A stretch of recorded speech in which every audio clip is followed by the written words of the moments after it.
Yeah, yeah, yeah, yeah, yeah.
I was built to last with the webs I'm weaving. I could change the past with all I'm achieving. Got my foot on gas, never stop competing. If you break my glass,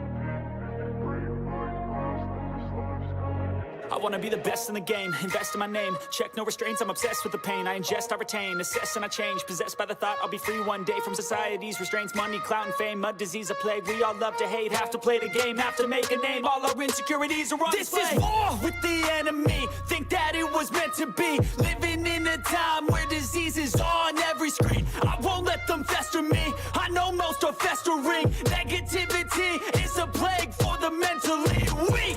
No mercy, all I got is working. Never stop searching, never quench the thirsty. I'm toxic and psychotic, with this logic you can't stop it. It's been chronic since I was a boy, so neurotic and chaotic. Go! To last with the webs I'm weaving. I could change the past with all I'm achieving. Got my foot on gas, never stop competing. If you break like glass, then this life's gonna eat 'em. Make mistakes real fast, then you learn how to beat 'em. If you take off the cast, you can see all the healing. If the pain's in the past, move on from the grave and put your foot on the gas. No, never stop competing, yeah. I've been doing this, I'm on it. I just wanna be iconic. Sipping on a gin and tonic, got me going off when I'm on this topic, yeah. If I ever play, I want it. You know that I'm always honest. Stay away from those who are toxic. Keep 'em out your face, no way, you don't want 'em, yeah. Don't try to drain my energy. The enemy is everything. It's mentally, unhealthily, spreading like a rare disease. But I won't let it get to me. I don't need your therapy. I can leave a legacy of leading by intensity. Come on, we can fight this. Freedom is priceless. Spread just like a virus. Living in a crisis. Do you feel courageous? Do you seek greatness? Trust me, you can take it. Go on and take your aim. I'm built to last with the webs I'm weaving. I could change the past with all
Just ask them how I did it. I got out the limo, grabbed her hand, went upstairs and fucked her.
I would have been swallowed up. Have you ever been swallowed up? Have you gone through a time of swallowing?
I'm in Miami right now.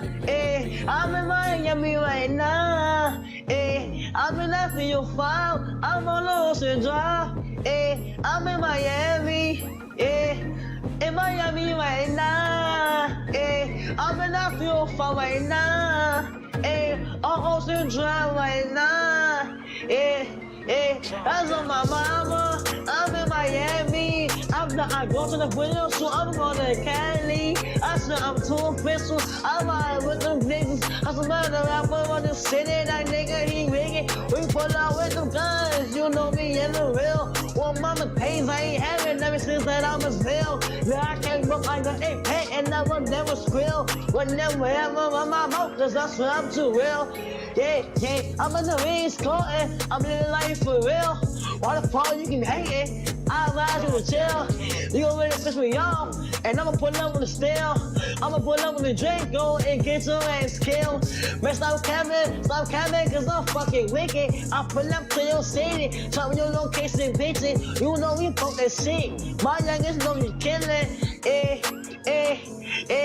I wanna grind, got money on my mind, no money on my wrist, so I can tell the time. You know I'm rapping the job and I'm trying to eat. All around the world I'm doing shows, I really come to eat. Hey, they trying to play on me, I swear I'm doing shit. One of my time I was poor and I ain't have shit. Every day I'm just riding by the same outfit.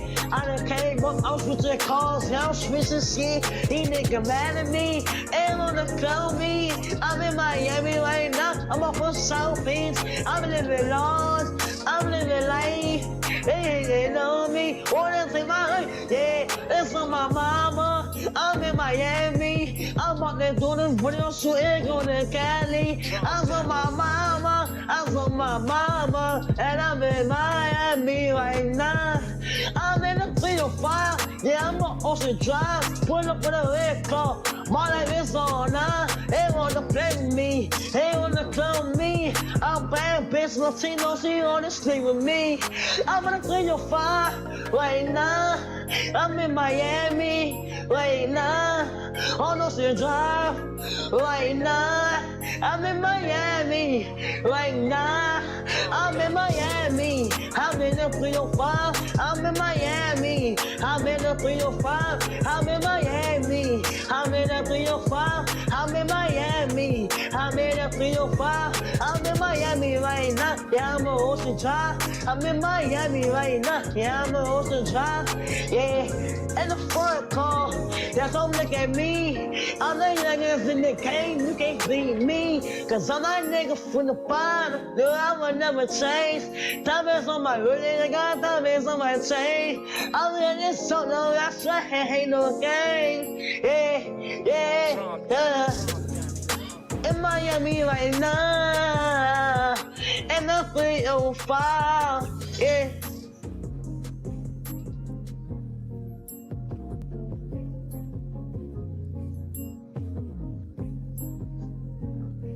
From the streets, bitch. Shot clock at 7. Westbrook on the drive, falling away. Won't go. Rebound taken by Iguodala.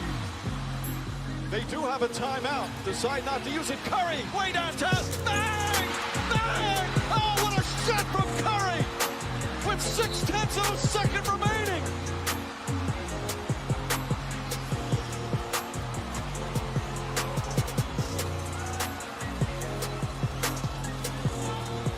The brilliant shooting of Stephen Curry continues. And he ties the NBA record with his 12th three-pointer of the game.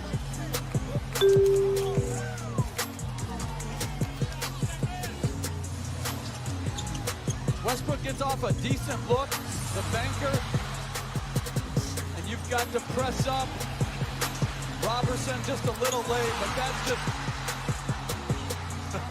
That's about 35 feet out, well beyond the 28-foot mark. And now with 0.6 of a second remaining. It's a three-point lead. Obviously, Oklahoma City has to go for a three. Draymond Green pushing. 6 assists for Green. Curry a long three. It's good! Steph Curry from way downtown. Some Curry chaos here in the third. It's the largest lead of the game. Absolutely ridiculous. Range unlimited. Mama, there goes that man, and then says, put a ring on it. In the previous play, moving without the rock. Draymond Green does his job, setting the screen. You have to have help. And like I said, looking for the ring. Number 4, that is.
Some more tomorrow, 7:45 today, Benz cool tomorrow. Nigga play with me, you read about his at tomorrow. On sim today, man, I catch his at tomorrow. Buy a car today and buy another one tomorrow. Fuck my girl the whole day, my motto is tomorrow. Hit the Magic City Monday, blow a couple dollars. Tuesday the goon day, figure 8 tomorrow. Yeah, on Wednesday, stunting like my father. At that fever on Thursday, pop a couple bars. Motherfucker gutter, I might go back there tomorrow. Yellowstone today, red or white stone tomorrow. I bought a neck piece today, I'ma buy a watch tomorrow. Then they hate on me today, watch how I stun on them tomorrow. I pissed them off today, watch how I shit on them tomorrow. I'ma fall in, they just like you know tomorrow. Ball, like you know tomorrow. Break them all, buy it all. Like you know tomorrow. Hit the club, party hard. Like you know tomorrow. I'ma live every day like you know fucking tomorrow. Ball, like you know tomorrow. Hit them all, buy it all. Like you know tomorrow. Hit the club, party hard. Like you know tomorrow. I'ma live every day like you know fucking tomorrow. Make some case today. Make some more tomorrow. Make some juice today, then make a couple more tomorrow. If I don't get you straight today, then I get you straight tomorrow. Go hit me, told me we'll be okay tomorrow. 6 is today, 20 is tomorrow. Think I did it big today, watch I stun on them tomorrow. Told her if she swallow, fuck with her tomorrow. That's so why you mind I borrow her from you tomorrow. Right in the day, all them on tomorrow. Get cake, get day, like it's no tomorrow. Ball like the NBA today, but tomorrow, if I let her see them ballin' like I hit the line. Push a little pride. Yeah, I got a lot. Matter of fact, give me at the let them all tomorrow. I spent a couple dollars, I get them at tomorrow. I'm stunned every day like you know tomorrow. We gon' stunt, ball, like it's no tomorrow. Break them all, buy it all, like you know tomorrow. Hit the club, party hard, like you know tomorrow. I'ma live every day like you know fucking tomorrow. We gon' stunt, ball, like you know tomorrow. Hit them all, buy it all, like you know tomorrow. Hit the club, party hard, like you know tomorrow. I'ma live every day like you know fucking tomorrow.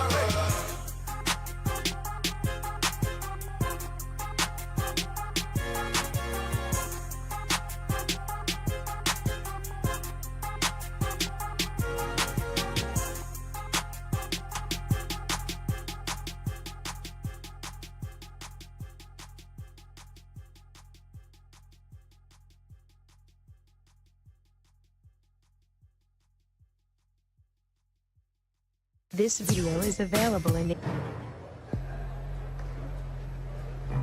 We would like for you to help us welcome a very distinguished speaker. He hails from the DPG. Would you please stand and welcome the one, the only OG Nate Dogg.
listen to me.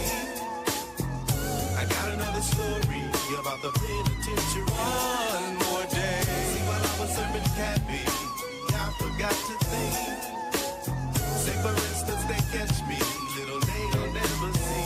Now remember, I'm selling big dough, but I'm packing my thing.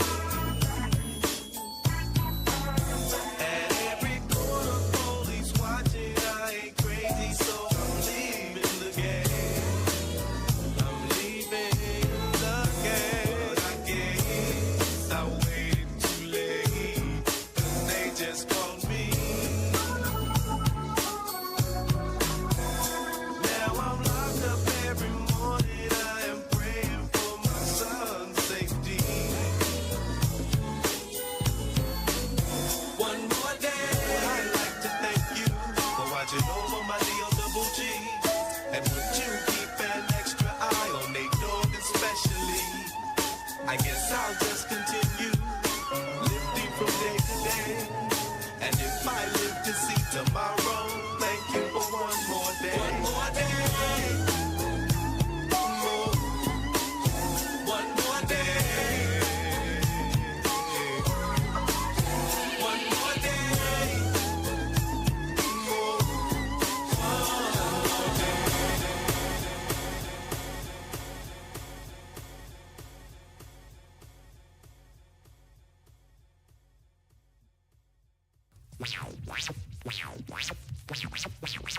Hey yo, Pop, check this out. I'm tired of niggas hating on the motherfuckers. Let's take it to the next millennium on these bitches.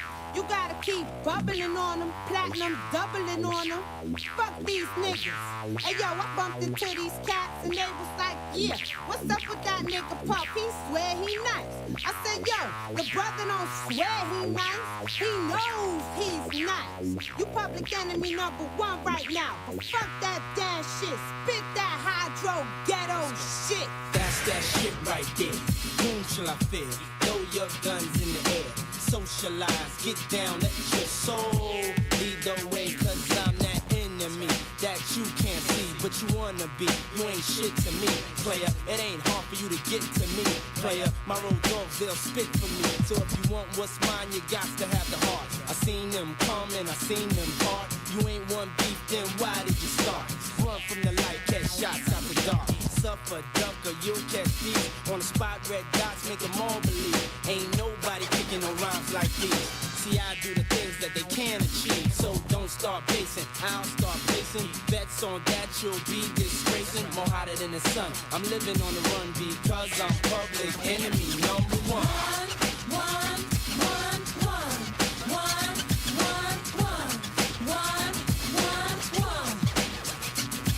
Let me ask you what you got against me.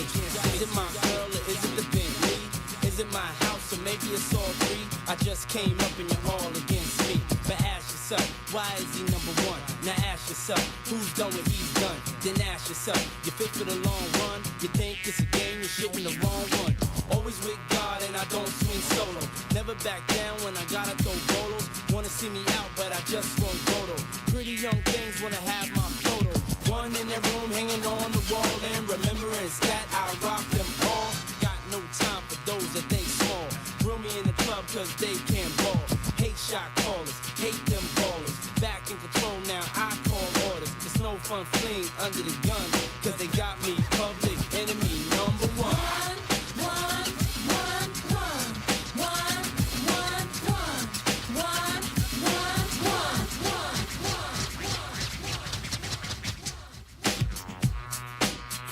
Late Night Crew, what the fuck going on, man?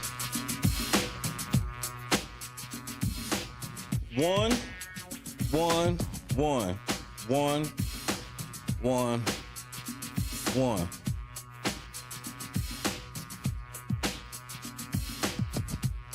Yeah, that's the whole ass shit he does. That's the whole ass shit he does, but after tomorrow, he gonna have a tough time.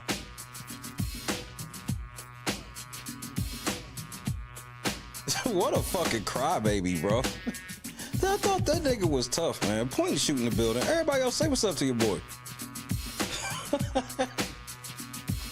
What a fucking lame. Hey, Troy Terrain, you still a bitch. Hey, just know tomorrow, bro, a lot of shit getting ready to change tomorrow. A lot of you niggas loud talking on YouTube, filing false privacy complaints, filing false copyright takedowns. You didn't have copyright to anything that was in that fucking video, nigga. Point and shoot went the ultra petty route. This shit was hilarious.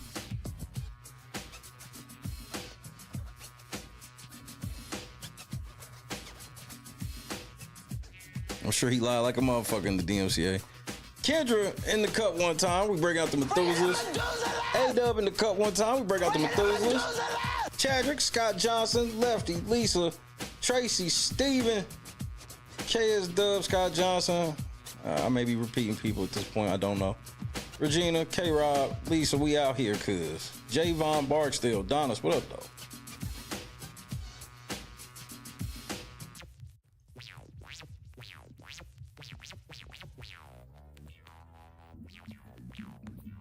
This Diddy interview we about to watch, I hope y'all niggas is sitting down, nigga. It is today on the East Coast. It is what it is, huh? Troy Terrain about to get a real expensive lesson. I'm glad he's still clowning. It helps my current case. I'm glad they ain't taking none of your shit down. he done stopped fucking with me because he got bigger fish to fry. You know me, I only get a couple thousand views and shit like that. So now he's like, man, this motherfucker got 100,000 views, 10,000 comments, and they destroying me. Hey, that's what you play stupid games, you win stupid prizes. I don't feel sorry for that nigga, bro. And I don't feel sorry for what's about to happen after tomorrow.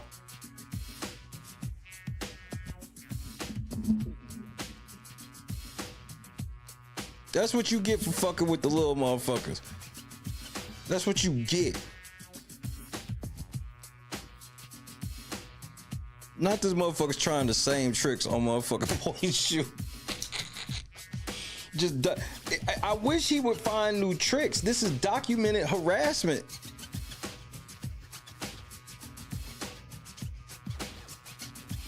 When you say the Diddy doc wasn't half bad, was it supposed to be entertaining? I'm not even trying to be funny.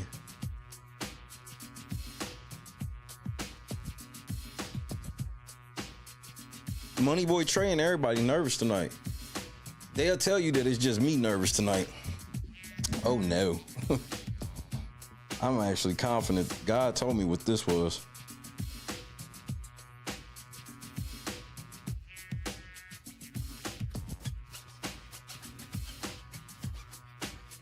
But I'm telling you, this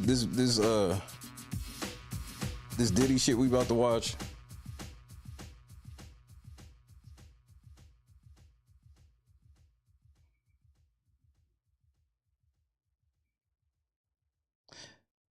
I got some inappropriate shit that I'm in.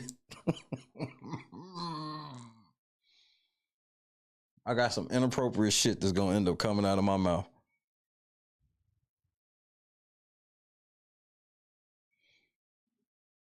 Have you heard of the victim named Ashley Parham? Press 1 for yes, 2 for no.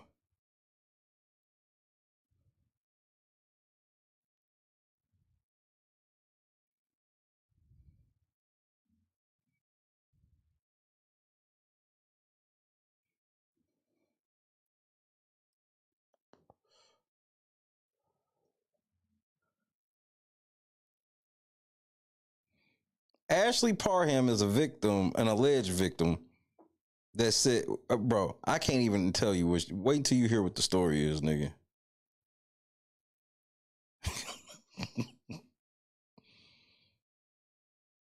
Just wait till you hear the story.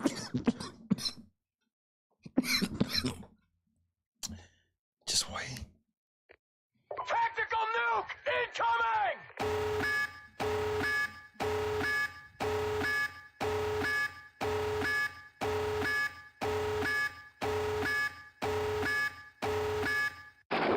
Would you flee the country if you didn't do anything? That's a real question. Would you flee the country if you didn't do anything?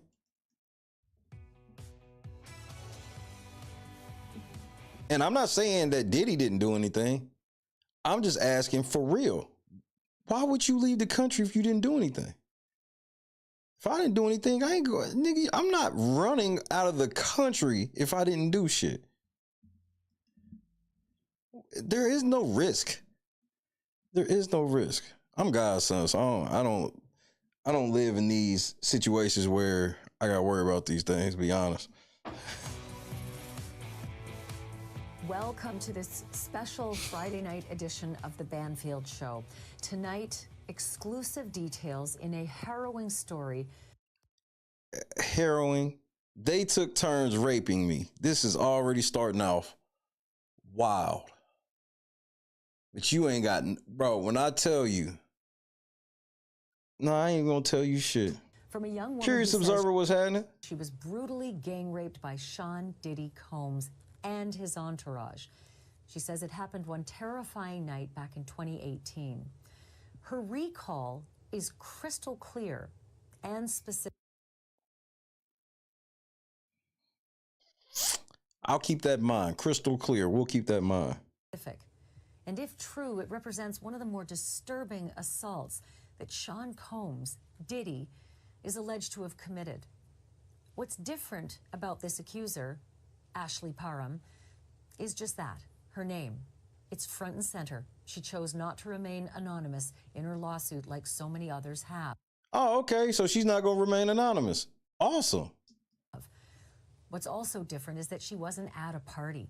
She wasn't even in the entertainment world. In fact, she says she's never even met Sean Combs in person before this had happened. Okay.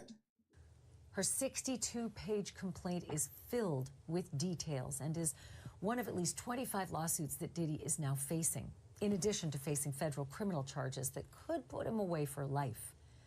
I read a Take that. Mob was happening. Chris Kohler, what it do?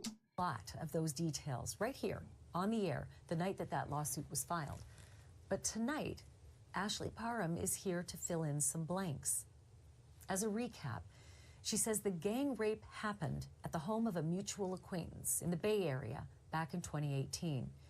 She says that Sean Combs singled her out because she publicly disrespected him in a FaceTime call and accused him of orchestrating the murder of Tupac Shakur.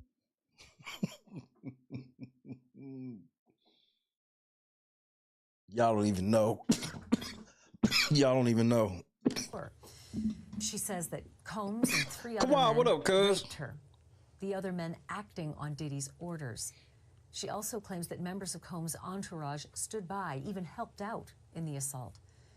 Afterward, she says everybody simply hung around drinking and smoking as though nothing had happened.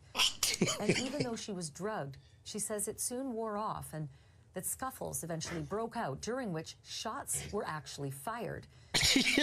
Bro, you don't even know.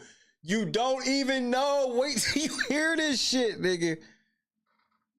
First of all, I'm letting you know now, stop putting that MAGA shit in my chat. This ain't no fucking political channel. You're not coming over here starting shit in my chat, instigating the shit. So stop putting that shit in my fucking chat or we gonna turn up. Show one and only warning. Keep the politics shit out of my chat. I can't be any more clear than that. She even claims that she slashed at Diddy with a knife. A neighbor heard the ruckus and called the police, but Parham says the officers who showed up from the Contra Costa Sheriff's Carefree was happening, cuz. Chloe was happening. Didn't offer to help her. She says she didn't believe they ever even investigated. The department, however, says this, and I quote, a report. Who gave him that suit? Report was taken on March 23rd, 2018. We take these cases and accusations seriously, and detectives thoroughly investigated the accusations. It was later determined the claims were unfounded. So what are we doing here? Hey, KS, handle that for me. This bitch ass nigga think it's a motherfucking game. Nigga, I got shooters at every door. There ain't no robbing me, nigga. Take your whole ass up the street, nigga. Nigga, Donald Trump would talk to me before he ever talked to you, nigga. He'll talk to me way before he ever talked to any of y'all crazy MAGA niggas. He would not talk to you niggas. He'd talk to me. He'll never talk to you. Reality Check TV Chicago, my brother in Christ. Tomorrow, bro. Tomorrow for us on Central Time. Rule number 5. So if the police investigate this shit and it was unfounded, what the fuck are we doing here? Y'all don't even know, bro. I hope y'all got snacks or what. I hope y'all rolled up, whatever the fuck. Which brings me to tonight. Months after putting her name on a highly explicit, exhaustively detailed court filing, Ashley Parham has decided to go on national television and answer questions about it. She asked us if we could conceal her face, and we agreed. Why would you brag about her coming out of the shadows, and then she literally wants to be in the shadow? Also wanted to be joined by her attorney, Ariel Mitchell. Here's our conversation. Ashley and Ariel, thank you very much for doing this. I know this. Fuck!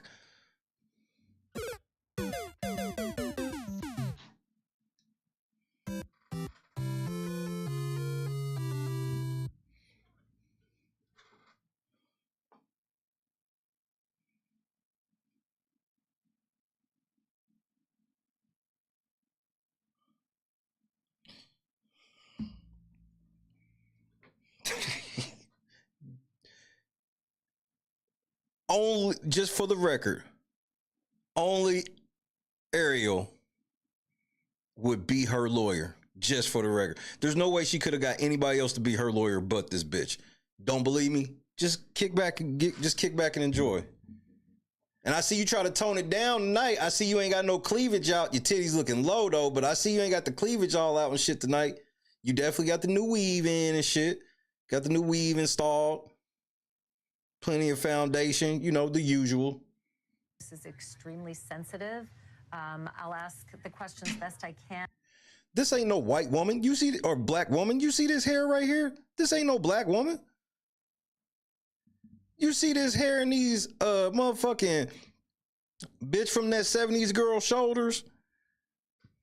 The bitch that Kelso was with? Them same shoulders.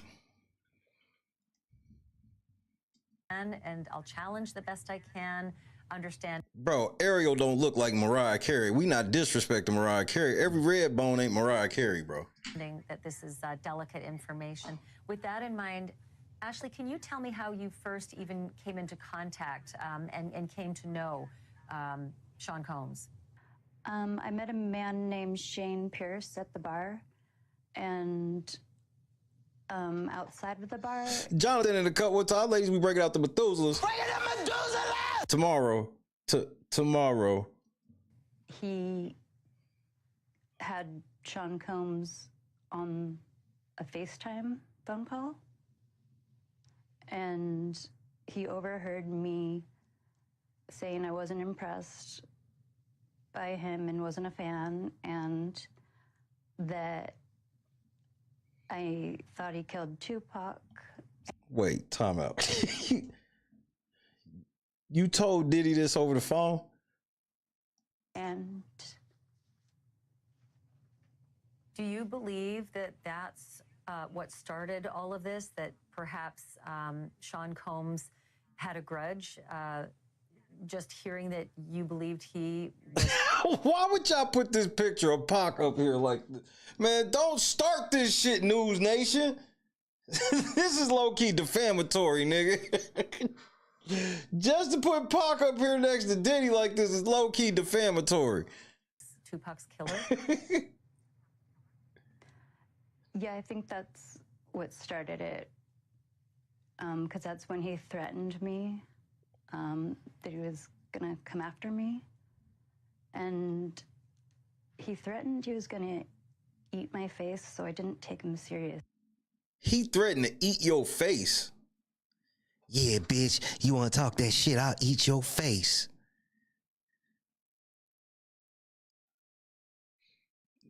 Just wait, bro. We ain't even hit the tip of the iceberg. I just thought he was a bizarre human being. At what point did you come into actual physical contact? Did you see him face to face for the first time? What were the circumstances? It was when Shane Pierce had called me and he claimed he wasn't feeling well from his cancer treatment and he needed help. So wait, this nigga told you he needed help after his cancer treatment. Oh, I love where this is going. Opening his medication. So I went over there to help him out. And it turned out he was just fine and he didn't need my help. It was weird. He wanted to show me his new car and he took me on a short drive around the Renda Hills, and then we got back to his little bachelor pad in the house, and he offered me a glass of water, and I drank it, and I started to feel a little bit off. How did we get here? How did we get all the way to this part already? And then I heard a bunch of people coming down the stairs, and it was Sean Combs and a whole bunch of people who just busted in the door. Wait, say that again, bitch. And it was Sean Combs. I heard a bunch of people coming down the stairs, and it was Sean Combs and a whole bunch of people who just busted in the door and just in a boisterous manner and acting. He said something like, "Bet you didn't think you were ever going to see me," and I was just in complete shock and frozen. I like when you like this, Daddy. Huh? Daddy, I like when you scrambling and scraping for shit. No, I got I notes like and that. Did he do like when they scrambling and scraping? Frozen. And what happened next?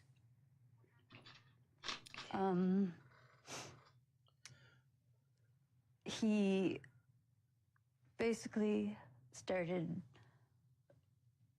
threatening me with human trafficking. Don't laugh, Shay. Please don't. Please don't pay me no attention. I'm laughing at something else. I was looking at something else. My bad. And that they could take me anywhere and sell me.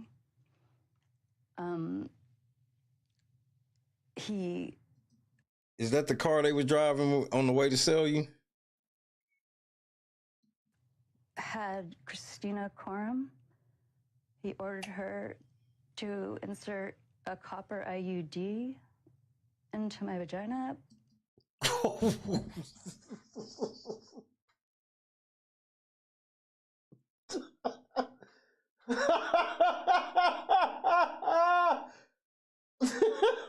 Wait. She just said that Diddy had another chick put a copper IUD in her pussy, bro. Are you paying attention?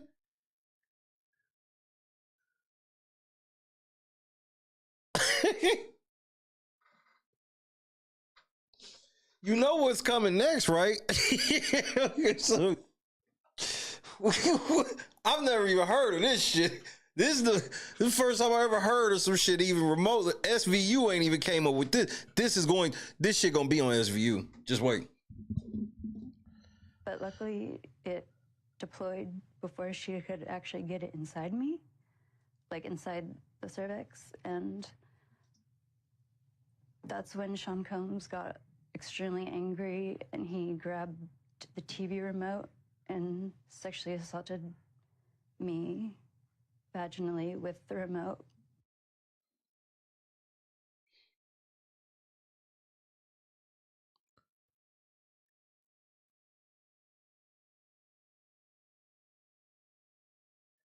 So they try to force an IUD inside of you. I'm trying not to laugh. So they try to force an IUD inside of you. They couldn't do it, so he said, fuck it, and he just raped you vaginally with a remote control. Vivi, what's happening? Extremely violently. Where in the apartment did this happen? It was in the house. It has a little studio apartment underneath the house, and it was on the bed because it was a really tiny apartment. And was everyone in that party present? The people who had all descended down those stairs into that studio apartment, were they all present witnessing what was happening to you? I heard more people upstairs that I didn't see. So I'm not incredibly sure, like, how many people were there. In the room with me, it was Sean Combs. We ain't even got, just for the record, we ain't even got to the unbelievable shit yet. We ain't even got to the unbelievable shit yet. Shane Pierce, Shane's friend, who I don't know his name yet,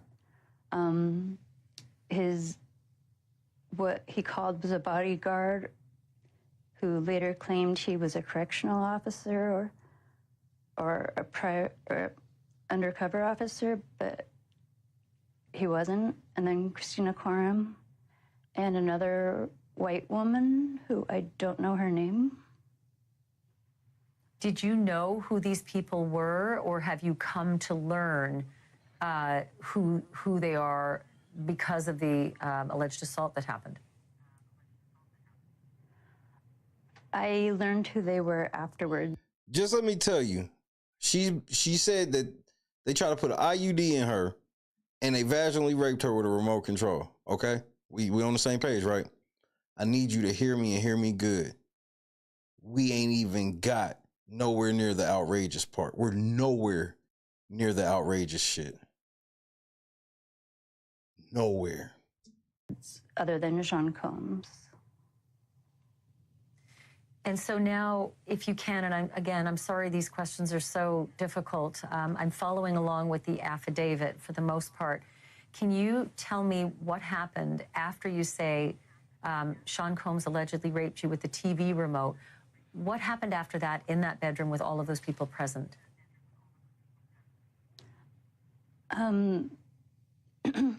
They took turns raping me, and Sean Combs raped me anally. Shane Pierce also raped me, but vaginally. And the bodyguard guy, he raped me as well while Sean Combs was sitting in a chair naked, filming it and jerking off. You know, Rick is so wild and has went so far off the meter. It's shit that I can't even tell you on TV. I mean, you know, for the sake of our friendship, you know what I'm saying? I'm not even gonna bring it up. But trust me, he's went there. He has went where it's like, yo, Rick, man, what the fuck is wrong with you, man? You done took this shit too far. And his response is like this: there's no such place. Darkness. Let's go to the abyss, nigga! I'm not with it, man. I don't want to go to the abyss, man. You know what I'm saying? Rick wants to go to the abyss. In fact, he dwells in the abyss. Rick James dwells in the abyss, okay? And he wants company sometimes, you know? And for some reason, he likes to reach out for me. Whenever I'm around, when he wants to go there, he will reach out for me to try to take me to the abyss with him. And I'm not with it, man. I'm not with it. And that's when we end up, you know, tussling or whatever, you know what I'm saying?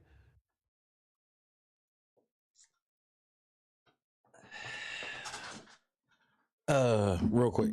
We're nowhere near the crazy part. to watching me being raped. Sean Combs was masturbating. That's what I want to know. Mob, why did I say the same thing? Mob, why did I say the same thing? Oh, you say the other members of his party were taking turns with you? Yeah. And what happened next? And I looked for my stuff, my shoes, my clothes, my purse, my keys, and my phone, and none of it was there. And I found a random large black t-shirt. So I put that on, and the knife that Sean Combs had put against my face earlier, where he wanted to cut my face, and Christina Coram told him that it wouldn't be good for human trafficking me, that clients wouldn't like it. I found that knife because they had left it in there. So I tried to hide it on my left side underneath partially of the t-shirt. And I stepped outside, and that's right where the bodyguard with a gun was, and they told me to sit down. So I sat down on this makeshift bench out of buckets and a plywood, and I just had to sit there and just kind of listen to Sean Combs brag about what he did to me, and that he's gotten away with more serious crimes and no one would believe me. And he mentioned Tupac and... To be clear, this is outside now. This is in the backyard. You have now moved out towards the backyard where they are all sitting outside? Yeah, they were all in the backyard, sitting outside, just having fun with each other, like, and they were smoking and drinking, like it was just a normal day for them. So what? I'm sorry. Just wait, bro. Just wait. I'm gonna see where everybody. I'm just clocking when everybody start to fall off on their own, because there's gonna be something that's gonna be said. I just can't wait to see y'all reaction, nigga. What happened after that? I was sitting there on the bench and I wasn't allowed to leave. At one point, Sean Combs threw a fanny pack at me that was full of drugs.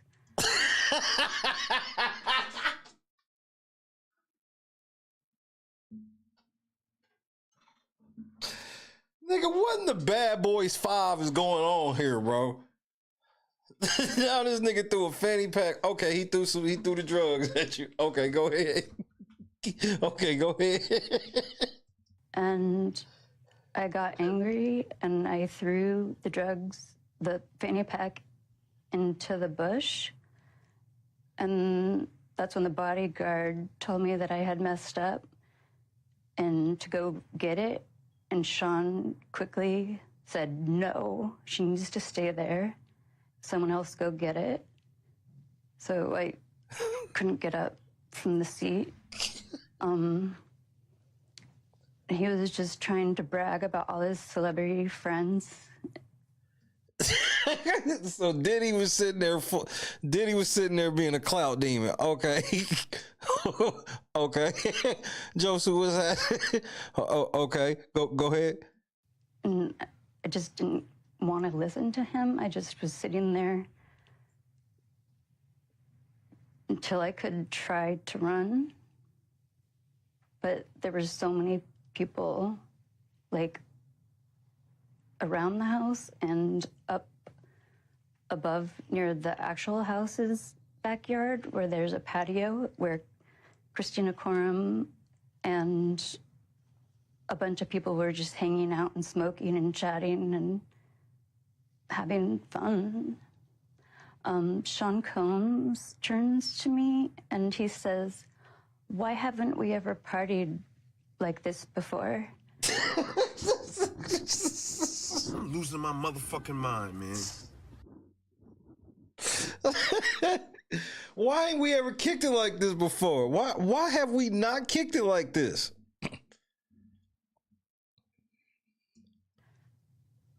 And that's when I got enraged and I said, this is not a party. You raped me. Puff, so what actually happened? Just ask them how I did it. I got out the limo, grabbed her hand, went upstairs and fucked her. And he attempted to bribe me with some amount of money, and I said, no, you raped me. I'm not going to stay silent on this. And then he ended up calling his mother. You know, Rick is so wild and has went so far off the meter. It's shit that I can't even tell you on TV. I mean, you know, for the sake of our friendship, you know what I'm saying? I'm not even gonna bring it up. But trust me, he's went there. He has went where it's like, yo, Rick, man, what the fuck is wrong with you, man? You done took this shit too far. And his response is like this: there's no such place. Darkness. Let's go to the abyss, nigga. I'm not with it, man. I don't want to go to the abyss, man. You know what I'm saying? Rick wants to go to the abyss. In fact, he dwells in the abyss. Rick James dwells in the abyss, okay? And he wants company sometimes, you know? And for some reason, he likes to reach out for me. Whenever I'm around, when he wants to go there, he will reach out for me to try to take me to the abyss with him. Ariel, you ain't shit. It, man. I'm not with it. And that's when we end up, you know, tussling or whatever. You know what I'm saying? As soon as you see Ariel's involved, you know what time it is, nigga. Okay, so this nigga called his mama. All right, bet. Then what? Janice comes, and she got on the phone, a FaceTime video, and she yelled at me not to hurt her son.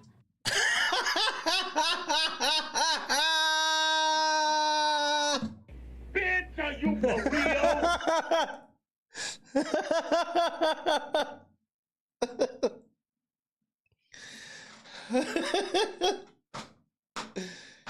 Nigga, she was on the phone with Diddy mama, nigga. I'm done. And I yelled back, he raped me. And she told me to take the money and shut up. At some point, someone in the backyard brought out a weapon and fired it. What were the circumstances surrounding that? Wait, what? Wait, what?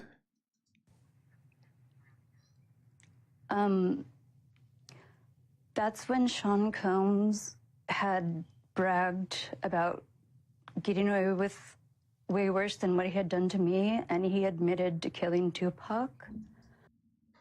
I'm losing my motherfucking mind, man.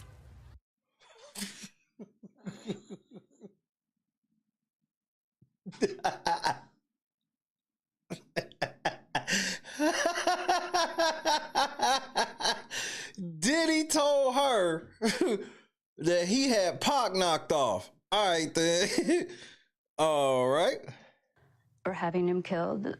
And that's when the bodyguard turned the gun around on Sean Combs.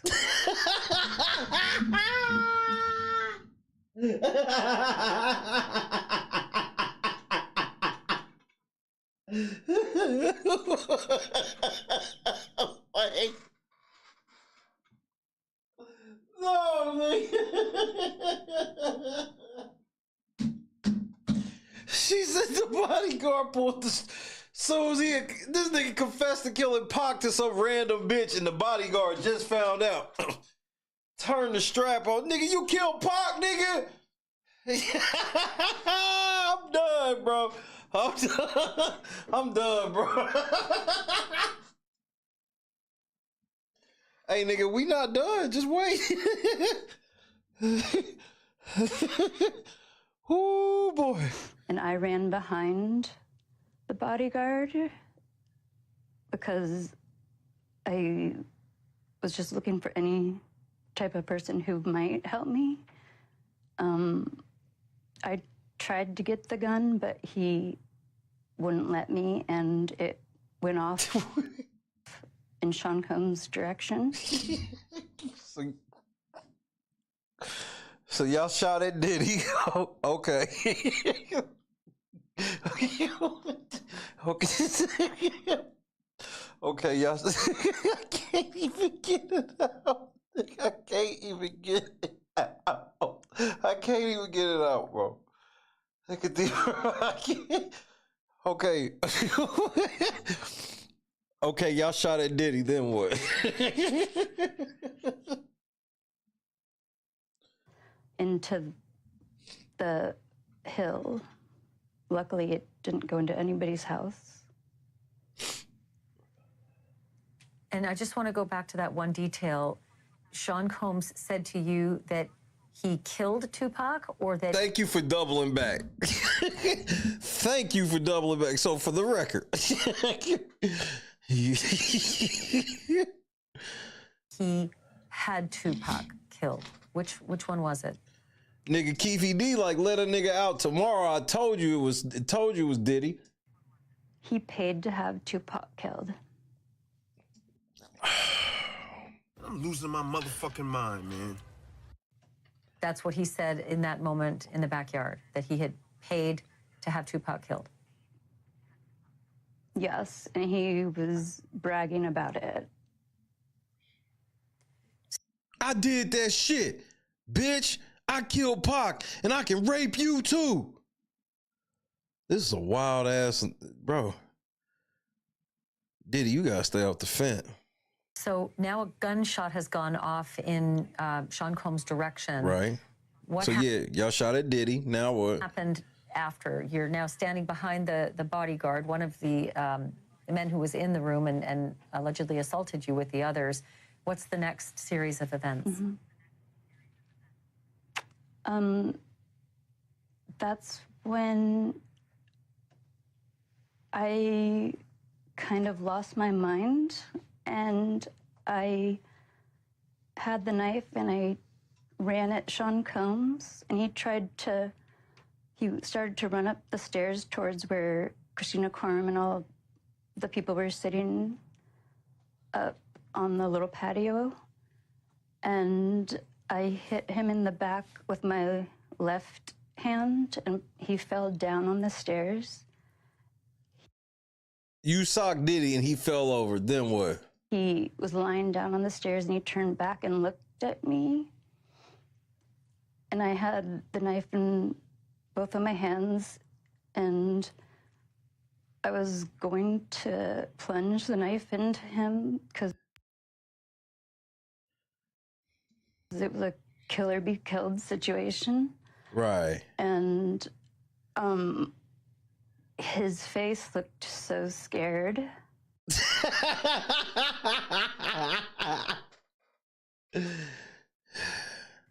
That he was looking at me like I was the monster when he's the monster, and my moral compass snapped back in. And I decided that this is insane. I can't do this. I don't have it in me to do that. And I turned around and I took 2 steps down the stairs. Sean Combs got back up and he pushed me.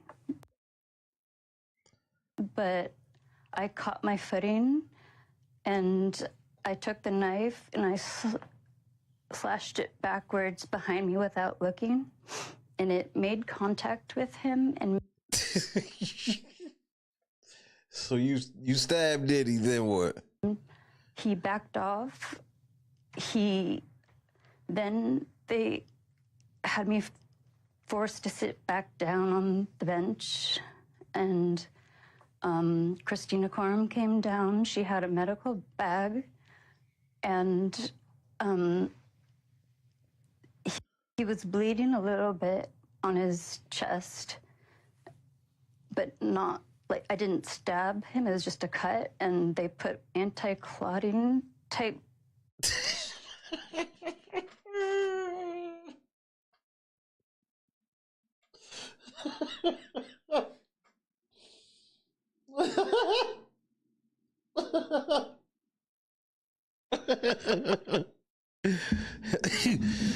Okay, so they was putting anti-clotting on them. Okay, go ahead. Now what?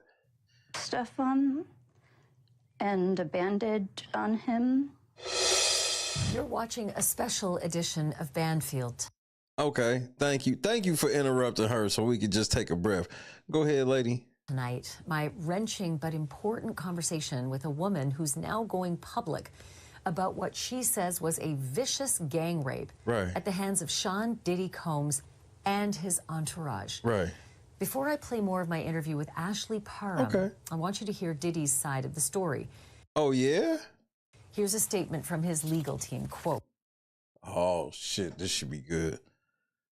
Diddy statement, nigga. Tactical nuke incoming! Morgan, what's happening, cuz?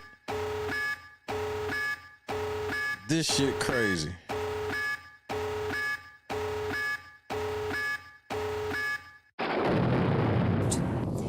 As the Contra Costa Sheriff's Department confirmed, her report was thoroughly investigated and it was determined the claims were unfounded.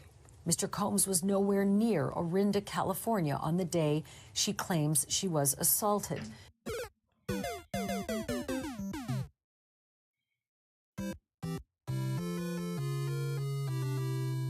There is no evidence. Hit that like button. Let's get over 100 likes, pretty please. Tomorrow. That Mr. Combs was ever in the same room as Ms. Parham. She is completely unbelievable, and no sane person who views the evidence will credit her story. She is completely unbelievable, and no sane person who views the evidence will credit her story. All right. End quote. Let's go back to her. Let's pick up our conversation with what Ashley says she did after the alleged assault. You were able to make an escape from that backyard. How did that happen, and when did that happen? That happened because the neighbors had been making noise complaints to the cops. And the neighbor came over to see what was going on one time earlier before the gunfire. And he asked if everything was going on, and the bodyguard turned the gun on him and told him to go away. But then he came back and created the distraction. Wait.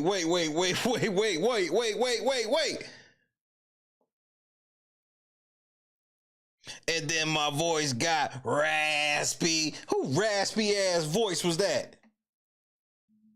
Bitch, are you coaching her? Bitch, don't you know that we can hear you? Ariel's the worst, bro. Turned the gun on him and told him to go away. But then he came back and created the distraction. Created the distraction. Oh, my.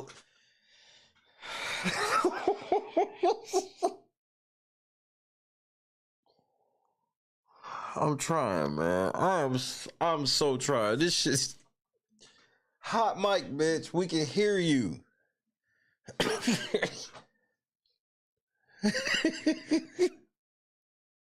Well, her lawyer's sitting right next to her. That's what, man, bro. She should have wrote that on a piece of paper or something. Like, damn, she's stupid. Guard turned the gun on him and told him to go away. But then he came back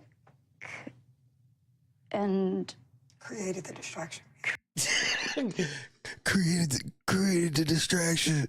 Created the distraction.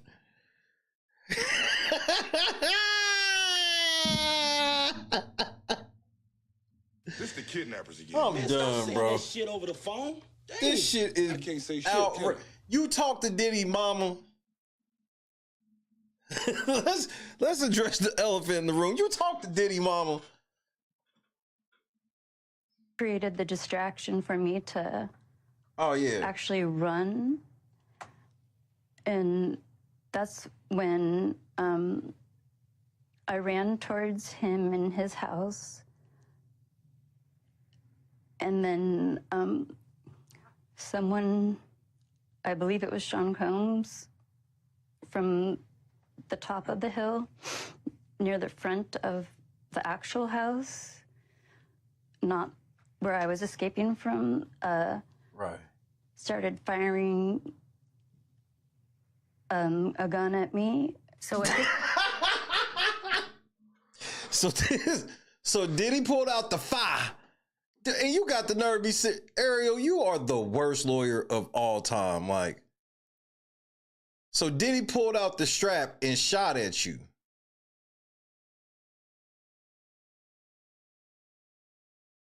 Diddy pulled his gun out. Fop, fop, fop.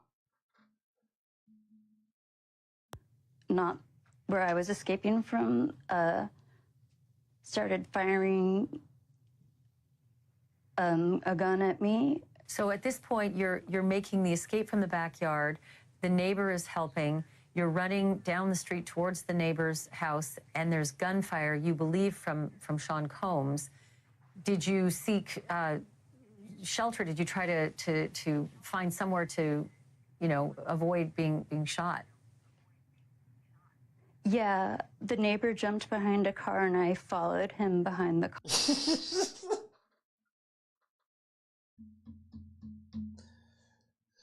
car.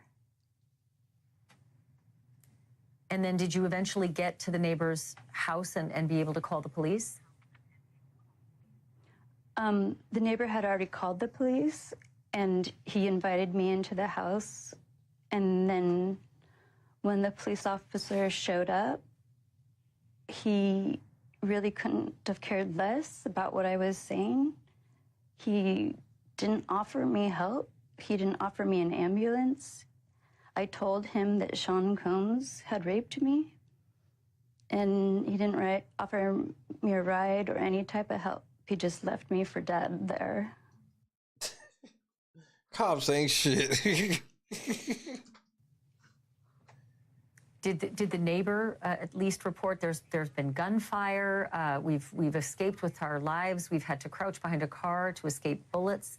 Did the police listen to any of that? Yeah, that police officer heard the neighbors say that we got shot at, and he told him what he had seen and heard. And Ariel, I'll ask you to step in here. Is there a police report from that night, from the Contra Costa police, to indicate that they had responded to this gun complaint and obviously what Ashley says was a rape complaint as well? The Contra Costa sheriff did admit. Why do you always have so much damn bass in your voice? Will you take that bass out of your voice? Yo, you Ariel, and you up here sound like Arnold. That there was a complaint on March 23rd, 2018. Okay. But they claimed they investigated and it was unfounded. So they said she lied. What was you at a Drake concert last night or something? All of the women who have reported alleged sexual assaults to the Contra Costa police have all had their claims investigated and unfounded. I spoke to Ashley's therapist, who informed me that she has treated several, countless women throughout the county who all reported their crimes and the sexual batteries against them to the Contra Costa sheriff, and all of them were found to be unsubstantiated. I actually have...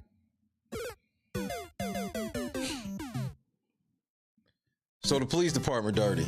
Got it. Spoken to two individuals, one of whom is a rape victim of Shane Pierce, who was raped by Shane Pierce 6 years before this incident happened to Ashley. She reported the crime to the police in Contra Costa, and they also unsubstantiated her claim. So why don't you bring a case against the police department? Why don't you bring a civil suit? Y'all can get paid. Because those are some strong allegations you making. If you can prove that shit, y'all can get paid. And I should mention here that these are allegations until proven in a court of law. But I want to continue with this story as well. Please. It wasn't just the Contra Costa County sheriffs that Ashley made a report to. She also reported this to the Walnut Creek Police and to the Orinda County, or the Orinda Police Department. And what did they say? Ariel, was there any response from those police departments? So Orinda and Walnut Creek are city police departments, all under the umbrella of Contra Costa County. So I did reach out to them, and they directed me to go through Contra Costa County.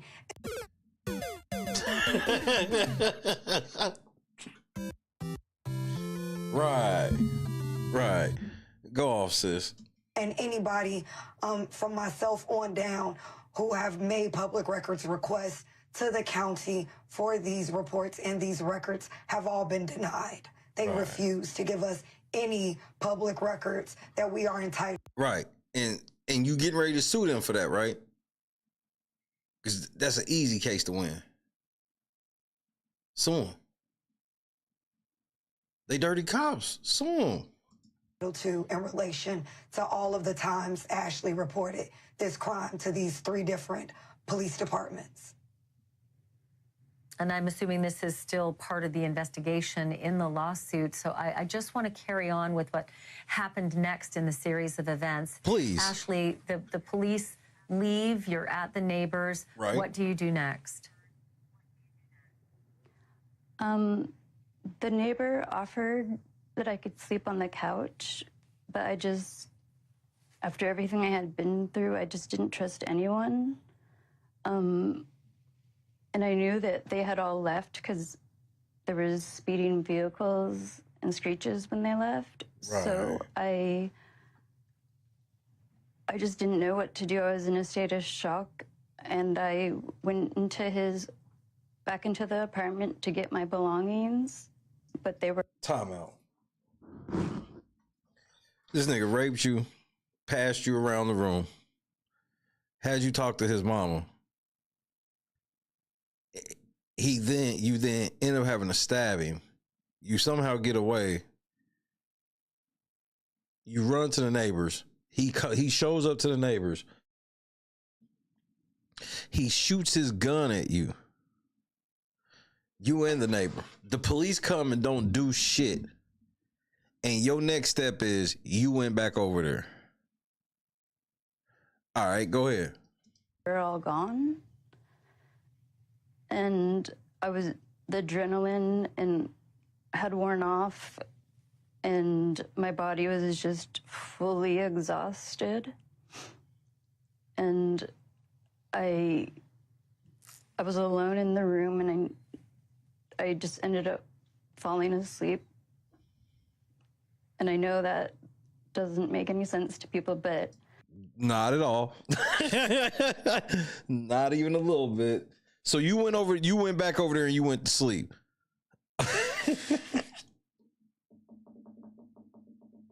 I'm trying, sis.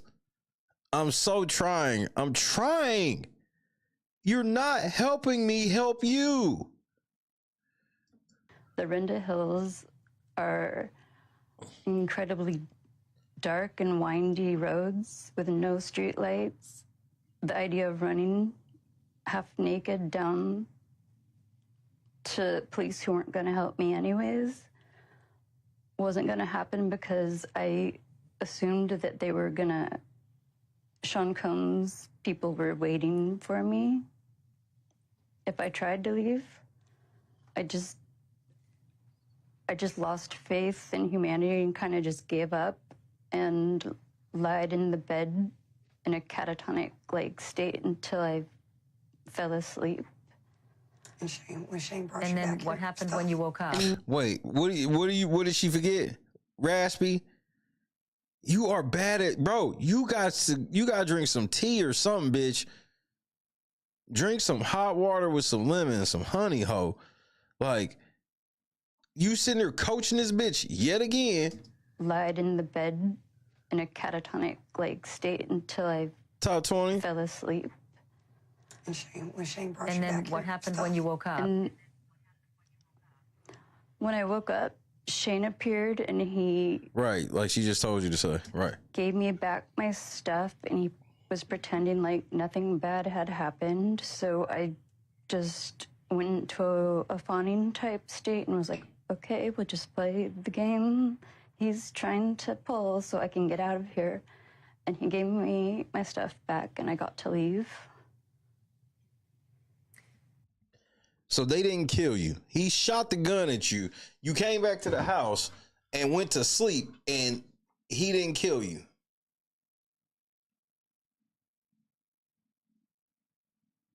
Huh. All right. J-Rock, what's happening?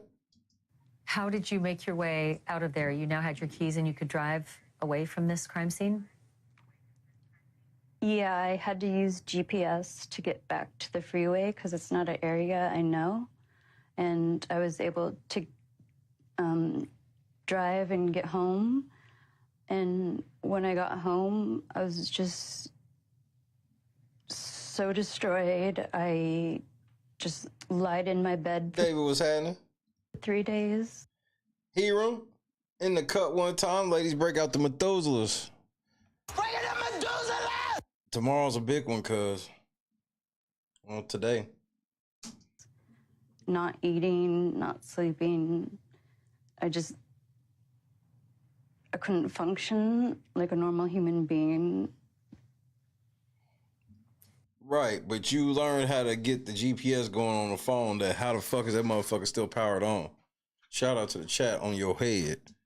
Ashley, the tough question, not just from me, but from any opposing counsel, that would be Sean Combs' lawyers in Go ahead, Jay her down. this case, if Right. it goes to trial. Mhm. The tough question will be, why would you return to the scene of a gang rape, a shooting, a knifing, and a harrowing escape under gunfire after finding safety at a neighbor's house where he offered to let you stay there? Why would you have returned to such a terrible scene? Exactly. Exactly. Why, of all the shit that we gonna believe, we'll believe you talked to his mama and all this shit, but he shot at you and then you went back over there?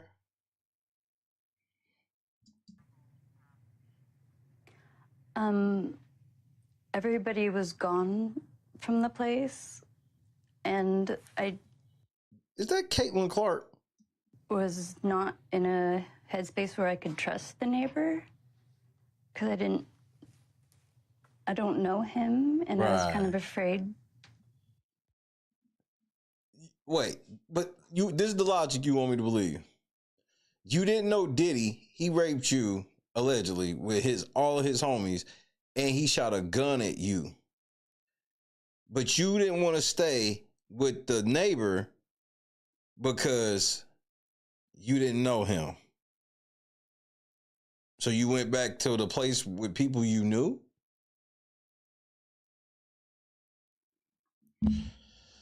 To stay in that house, and I had tried to find my keys so I could at least hide in my car. I kind of just gave up on life, honestly. If they had killed me that night, I wouldn't have cared at that point. I'm losing my motherfucking mind, man. What the fuck does that mean?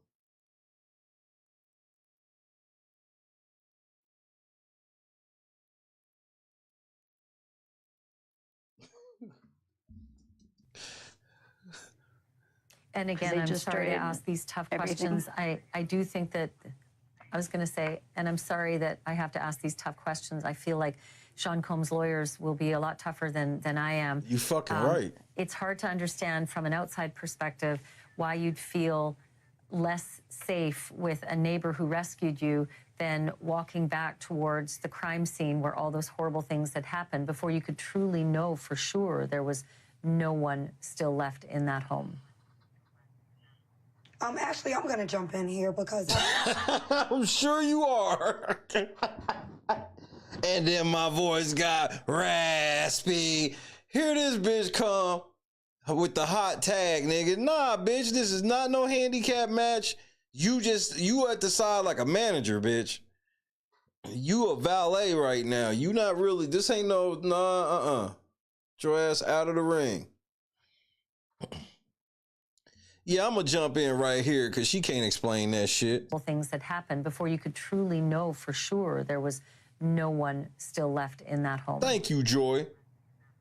Ashley, I'm gonna jump in here because I really feel we're looking at things from a very logical standpoint. You nor I have not been in that situation. And anybody attempting to judge the mindset of somebody in that situation, it's ludicrous, honestly.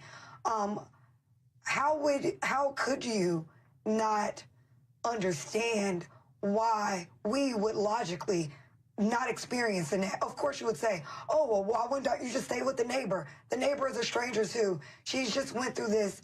But he shot at the neighbor too. This is a different set of circumstances. He shot at the neighbor too, remember? You're the worst lawyer.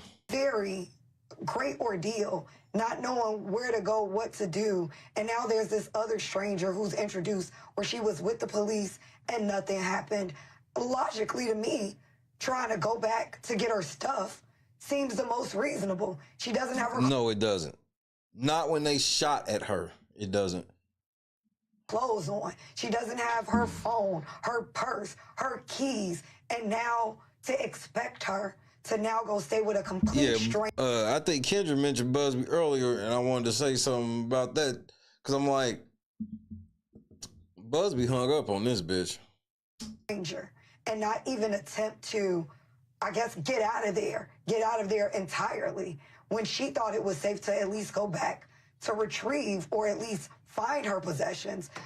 She thought everyone had left. So would you prefer an empty space or a space with this random person that you don't know after you had just been violently gang raped, threatened with your life, threatened to be sex trafficked? In my mind, it doesn't make sense for her to have just stayed with the neighbor. What she did makes logical sense if you are to put yourself in that predicament where these things had happened to you. So unless we're going to put ourselves in that mind frame to think about what we would do if this had happened to us, which we can't even do. We can try to imagine it, but there's no imagining it unless you're... Yeah, there's no imagining this shit.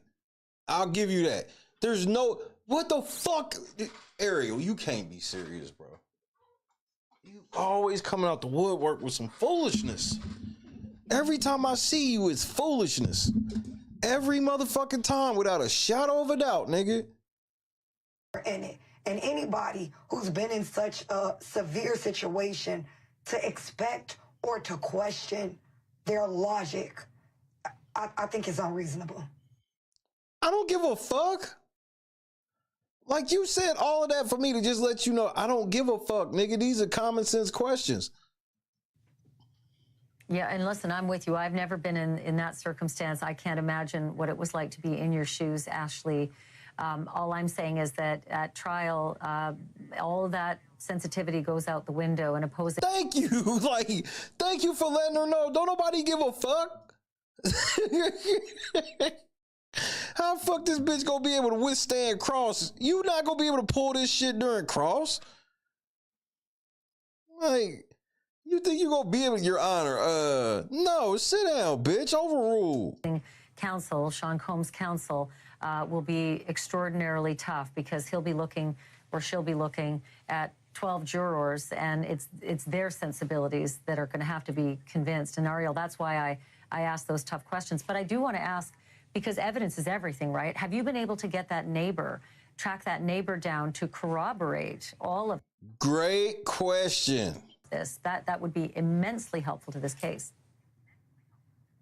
Yes, we are in a process of getting that corroboration. We are.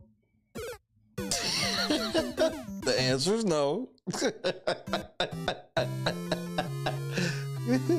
Hey, so y'all got that neighbor, the neighbor that got shot at and saved you and all this shit? Oh no, we in the process of getting in contact with that nigga. Right. Working with investigators and other individuals to track down that person. We tried to reach out to that person directly at what we believe the address to, but we do have people working on getting that person to us. Does that person still live in that home? And does Ashley know what home it was? I understand how confusing a scene can be. It can be easy to, in the dark, certainly, to not remember which house it was. Do you know which house it was and who the neighbor is?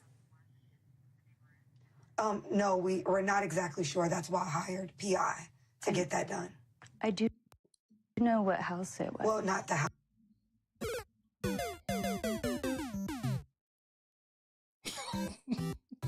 She's just the worst, bro. So I was talking about the person, yeah. Yeah, but the we neighbor... know the building, right. The neighbor... We know the building. He didn't offer to take me to the hospital. Why the fuck would he offer to take you to the hospital when the police were on the way? Why would, remember you said he called the police were on their way. Why the fuck would this nigga then offer to take you to the hospital? The police are on the way. So now you trying to shit. So now the neighbor that supposedly helped you, now are you shitting on this nigga?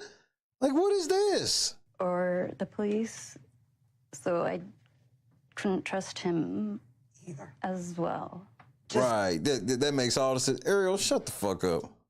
To let it be known, outside of the person, the neighbor, the Contra Costa sheriff has already confirmed that a report was made that night.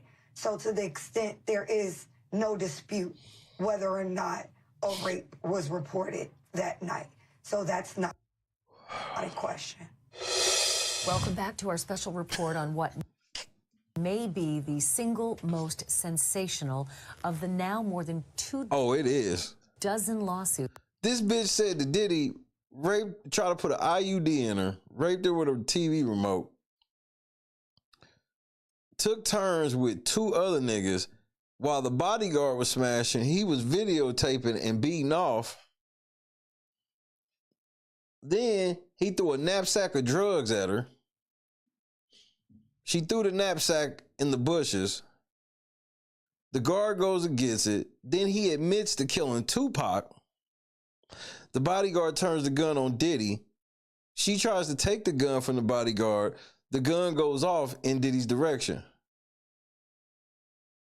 Then all this commotion happens. Then she has a knife and she was getting ready to plunge it into Diddy, but then she changed her mind and then Diddy pushed her. Then she swung the knife backwards and cut this nigga's arm. And then she watched this other bitch come in the room with a medical bag and put anti-clotting shit on his chest.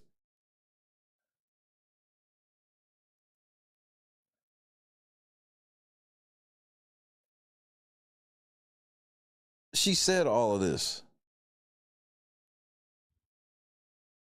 That are facing Sean Diddy Combs, P. Good night, Chadrick. Diddy. An accuser named Ashley Parham has outlined in court papers and is now telling us in person how she was allegedly gang raped, drugged, shot at, and threatened by Combs and his associates. She further says she was given enough drugs to kill a horse. You were given enough drugs to kill a horse, but it wasn't enough to kill you.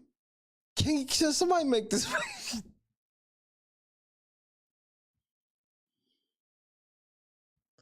She was given enough drugs to kill a horse, but it wasn't enough to kill her. The night of the alleged attack. I asked her about that. Do you think that the water that you'd been offered prior to them arriving was drugged? And did you feel as though you were under any kind of influence at this point of the alleged gang attack? Talk about the oil too. Yeah. Will you stop coaching her? We can see you. I did feel a little bit off from the water, but before they raped me, Sean Combs pulled out a bottle of what turned out to be oil.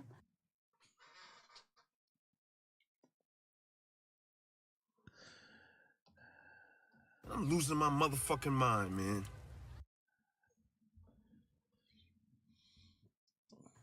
And he doused my whole body in it to the point my hands were dripping, and I...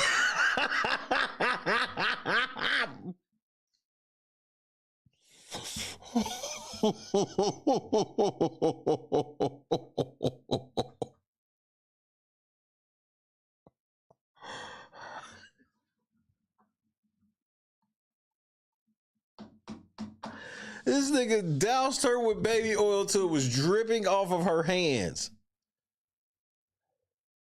At that point, if I was Ariel, I would slowly take my hand away from hers.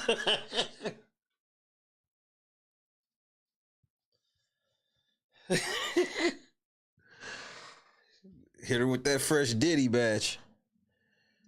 Couldn't push anybody away from me. And then I just slowly, like, my body started to not function. Got her. Ariel, did he hit her with the special dose? Why was he doing all this and didn't just kill her?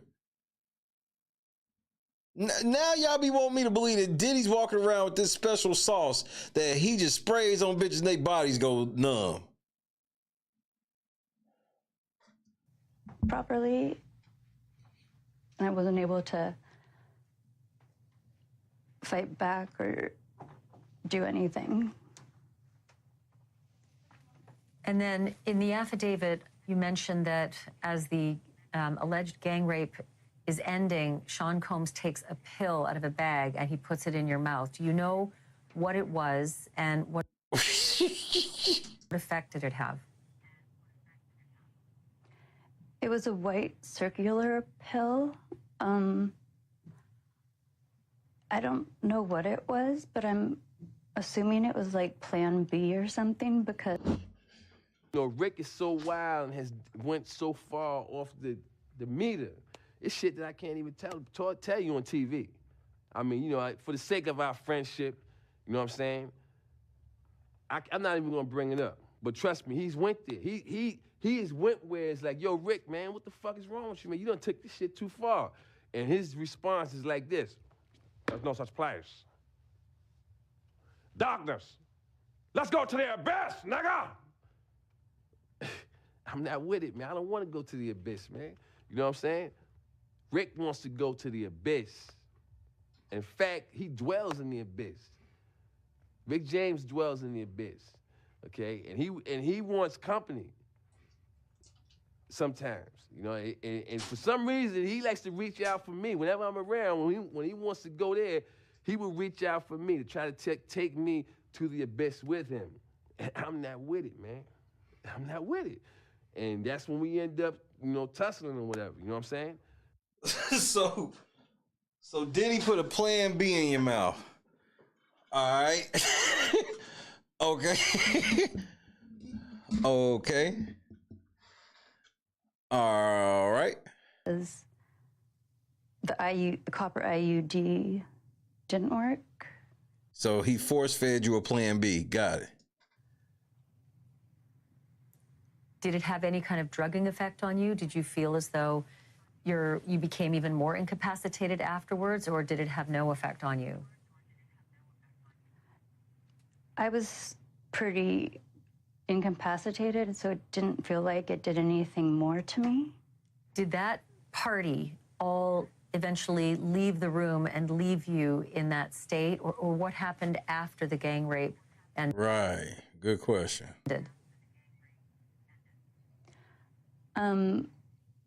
Christina Coram came over.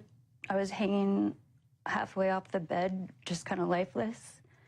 And she came over to check on my, like, if I was still alive and breathing and stuff. Right. And she had a bag that had IVs and little medical bottles that I don't know what would be in them. I do remember that they did put an IV in me, but they didn't have a stand. And they put it on top of the table. Wait. Where the fuck this come from? They put an IV in you. Lord, you just keep forgetting. I got you. Sean had been sitting, and I remember that I grabbed at it, and it fell to the floor, and the bodyguard was still in the room, and he put it back on the table saying it wouldn't work if it was on the floor. Welcome back to our special report this Friday night. We're devoting this hour to a woman with a harrowing accusation that she was drugged and raped by Sean Diddy Combs and his entourage back in 2018. A woman who says she was treated at a hospital days later. She says a report from that hospital does exist. So I asked her what it contains and how it might back up her account. Great question. Here once again, Ashley Parham with her attorney, Ariel Mitchell. When you went to the hospital, was it immediately after the incident or was it several days later? And if later, were they able to do a rape kit that has some integrity to it due to the proximity to the incidents themselves? It was later. A couple of weeks later, right? A couple of weeks later, unfortunately. I didn't have the guts to go earlier, and I regret that. Talk about when you contacted your personal physician for the testing. Oh, yeah. Can you please stop coaching her so blatantly? I contacted my primary care physician, and I told her that I had been raped, and she gave me all the STD tests and the HIV tests that all luckily came back negative. Understanding that the... Well, at least he gave you some clean penis. Thank the Lord for that, I guess, right? Could have been worse. The hospital report is in depth and lengthy. Is there anything that you have in the hospital report that can prove or disprove Ashley's claims about what happened that night? It proves that she went to the hospital and that she reported a rape and that they did a rape kit. And of course, unfortunately, due to the delay, there was not much that was or could have been found. Again, allegations are allegations until they're proven in a court of law. And that is where we stand tonight with a harrowing story from a woman with unbelievable details, but they haven't reached a courtroom yet. That does it for us tonight. Don't forget to check out the News Nation app for the latest on this. Nigga, I'm not checking the News Nation app for motherfucking Ariel goofy ass. Nigga, are y'all for real? This is y'all. And you don't have no proof. We just gotta believe this. I'm just asking. I'm not saying I don't. I'm just asking. You don't have no proof and we just gotta believe this shit. Now, I gotta be honest. Soon as I saw your lawyer, you had it was already a uphill battle.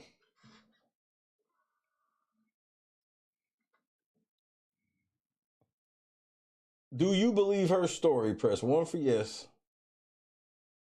Press 2 for no.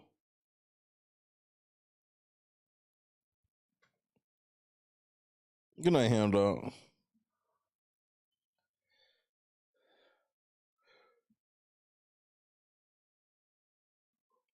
$1.5. Maybe the first 5 minutes could have been considered believable. That shit. Diddy shot at her, bro. Diddy try to put an IUD in her and then force fed her a plan B after shooting at her. She talked to Diddy's mama. Wait, she talked to Diddy's mama.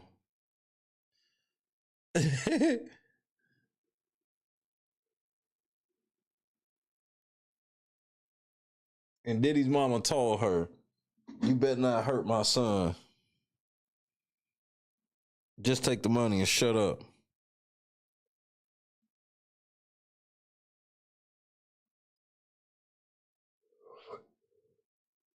Now, Diddy, I gotta say, if you shooting at people and then you get back near them and don't kill them, like, what are you doing? Like,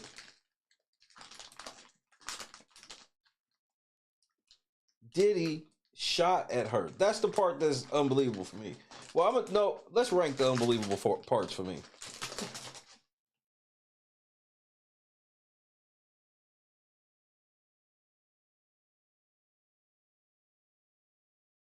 Unbelievable part number 1.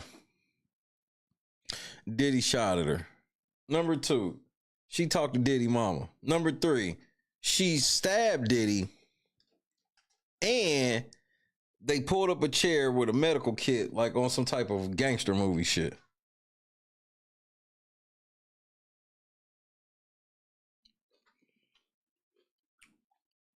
Scam likely. I'm sorry. As soon as I see Ariel, I know what time it is. I know what time it is as soon as I see Ariel. She's a liar.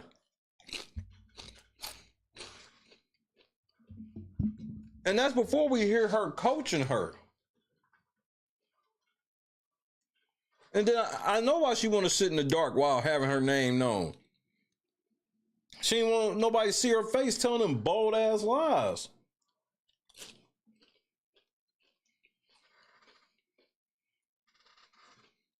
I ain't vouching for Diddy on none of this shit, bro. But this ain't it, Chief. We gotta try something else. We gotta do something else. This ain't it.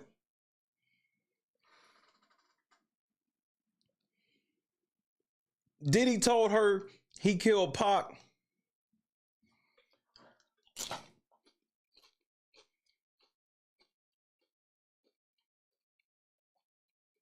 He told her that he had Pac knocked off. Superhead didn't even have this story.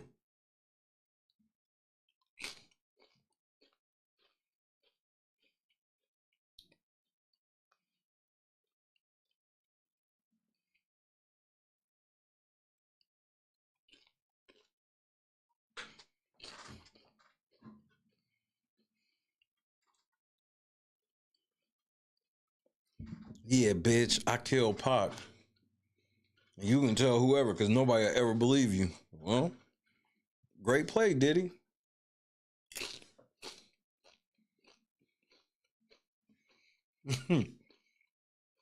Touche, Diddy. It's a great play. Because I don't believe her. He can knock off Pac, but this random bitch, yeah. She's running through that shit like some type of horror film where she won at the end. And Diddy the type of punk where he shot at her, she stabbed him, he shot at her, but then he let her come back over and go to sleep. Makes sense. This nigga told her he killed Pac, bro. She's a wild one. You wild, baby girl. I want to believe you, but I don't. It's too, bro. Who said it? Somebody in the chat said, and who said something about Ariel not wearing a bra? I don't know what that was tonight. Ariel was not wearing a bra. I don't think she had on anything up under that jacket. But she always coming out looking thottish. This is the first time her outfit wasn't out of the thottery barn.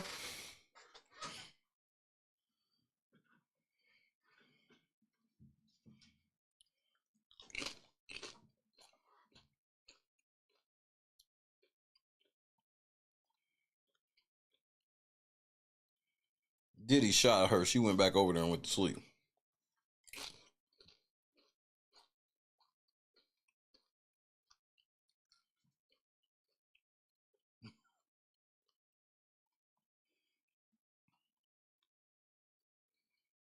She was tired of me talking about the shit she be having on.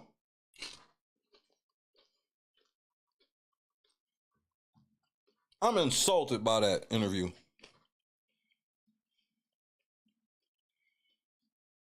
She tells a nigga on the phone, yeah, I think you, she want me to believe that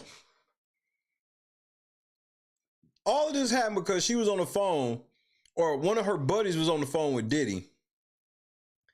And for whatever reason, she wants to talk shit about Diddy, which bro, if let's say I'm over at my homie house and he on the phone with LeBron, why would I think that's a great time to start talking shit about LeBron? What, I gotta keep it real? They literally aren't talking to me. They talking to each other. She interjects in the conversation that she's not impressed by Diddy and she think that Diddy had Pac killed. Diddy hears that and he goes, oh, I'm gonna show this bitch I'm a raper.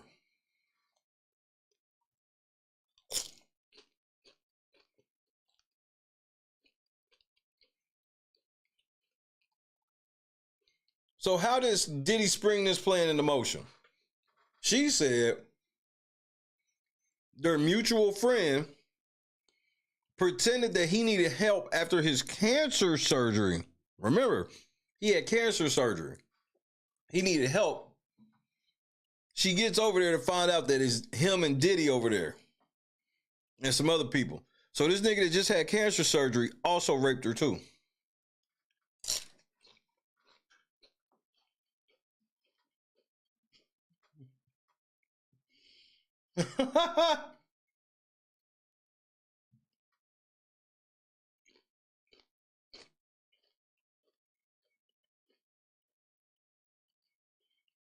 And then after he raped her, he was chilling outside with her and said, why ain't we party like this before?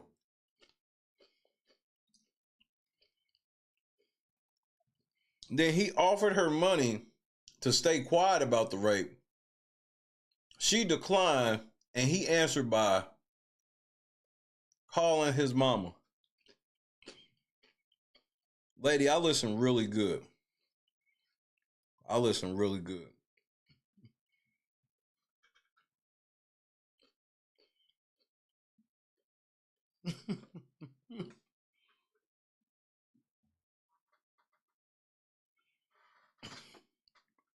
She stabbed Diddy with a knife. Or she just maimed him. And they made him... What is this anti-clotting shit that you speak of? What is that? Do y'all know what that is? Anti-clotting measure? What is that? Do you know?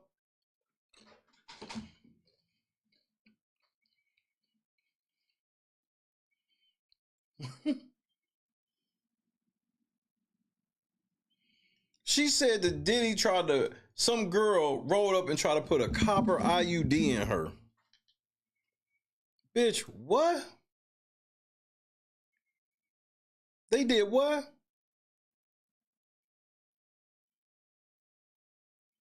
You said they did what?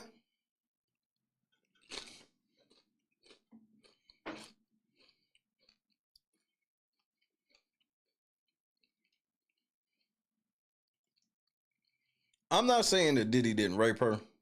I don't know. But here's what I will say, and with confidence.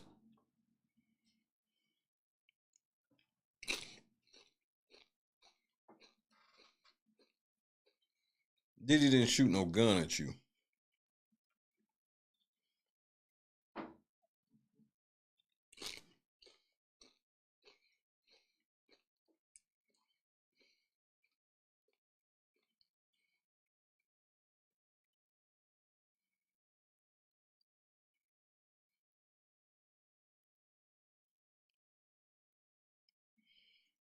Okay, so all right, so let's say that y'all said there's gonna be some anticoagulant, maybe like some blood thinners or something. Okay, so what does that process look like?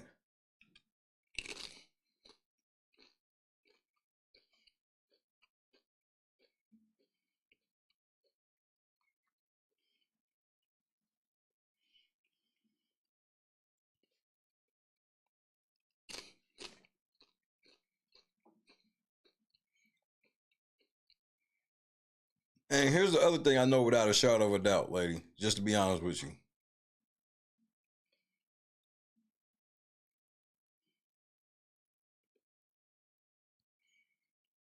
Diddy didn't tell you he killed Pac.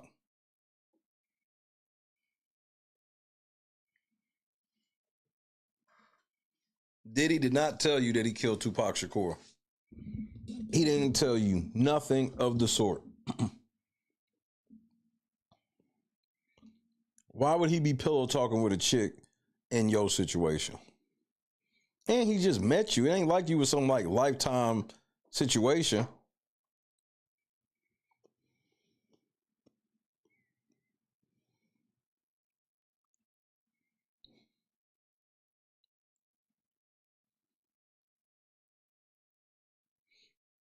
Yeah, bitch, I killed Puff or a Pac. Then at the end of all this nigga force fed you a plan B but didn't kill you. After shooting at you, he forced you a plan B but didn't kill you.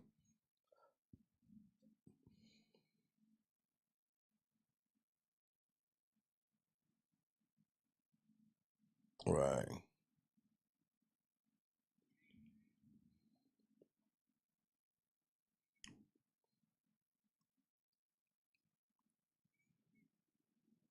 And then Ariel's like, but it's the going back over there and going to sleep shit for me. You went back over there and went to sleep? I gotta hear some of this shit again. This shit is outrageous. I heard what he called was a bodyguard who later claimed he was a correctional officer. What the fuck is that? He was a bodyguard who later claimed he was a correctional officer. Sandy, what's happening? Or undercover officer, but he wasn't. And then Christina Coram and another white woman who I don't know her name. Did you know who these people were, or have you come to learn who they are because of the alleged assault that happened? I learned who they were afterwards, other than Sean Combs. And so now, if you can, and I'm sorry these questions are so difficult. I'm following along with the affidavit for the most part. Can you tell me what happened after you say Sean Combs allegedly raped you with the TV remote? What happened after that in that bedroom with all of those people present?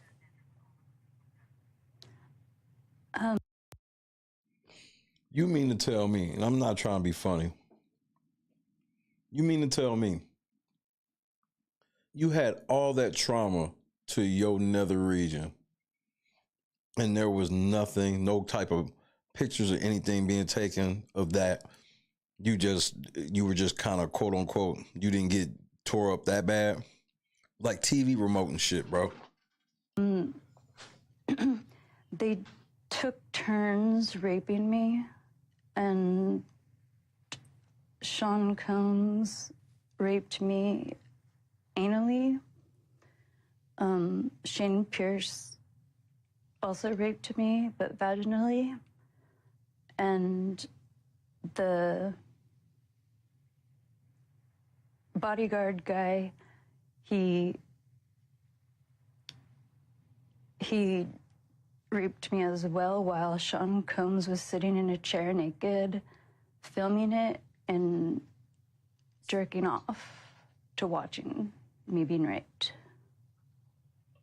Sean Combs was masturbating while you say the other members of his party were taking turns with you? I like when you like this, Daddy. Huh? Daddy, I like when you scrambling and scraping for shit. No, I like that. Yeah. And what happened next? And I looked for my stuff, my shoes, my clothes, my purse, my keys, and my phone, and none of it was there.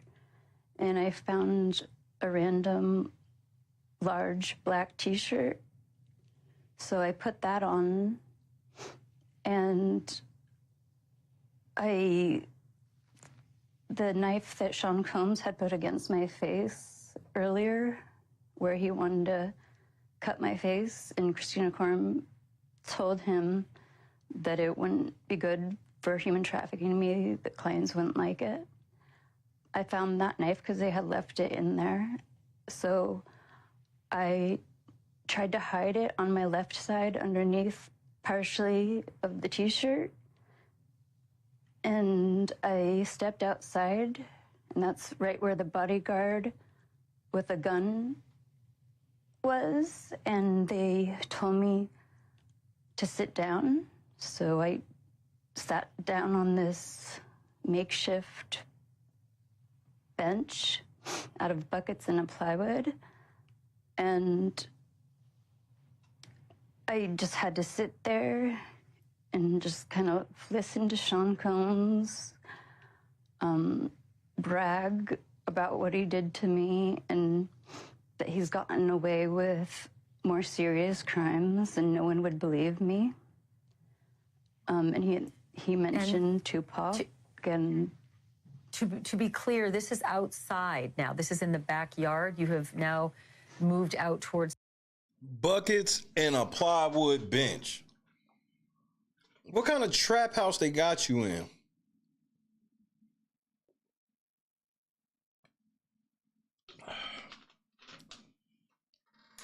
What kind of trap house do they have you in?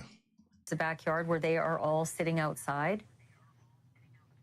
Yeah, they were all in the backyard, sitting outside, just having fun with each other, like, and they were smoking and drinking, like it was just a normal day for them. So what happened after that? I was sitting there on the bench and I wasn't allowed to leave. At one point, Sean Combs threw a fanny pack at me that was full of drugs, and I got angry and I threw the fanny pack. And bro, the never-ending story of convenience. Somebody in the chat said she's playing like Diddy bingo. Bro, you was right. It's just like she's hitting every rumor that we've ever heard about Diddy. He did it all to her. Shot at her, drugged her, oiled her up, fed her pills, gave her IUD, like... To the bush. And that's when the bodyguard told me that I had messed up and to go get it. And Sean quickly said, no, she needs to stay there. Someone else go get it. So I couldn't get up from the seat. He was just trying to brag about all his celebrity friends. And I just didn't want to listen to him. I just was sitting there until I could try to run. But there were so many people, like, around the house and up above near the actual house's backyard where there's a patio where Christina Coram and a bunch of people were just hanging out and smoking and chatting and having fun. Sean Combs turns to me and he says, why haven't we ever partied like this before? I'm losing my motherfucking mind, man.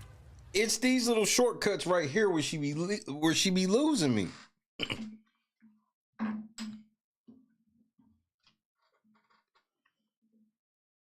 Like, it's shit like this where she be losing me. I gotta be honest with you.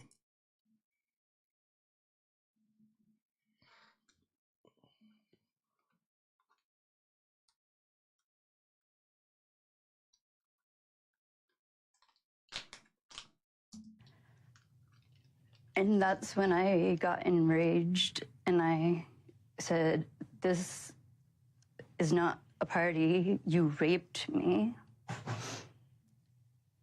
And he attempted to bribe me with some amount of money, and I said, no, you raped me.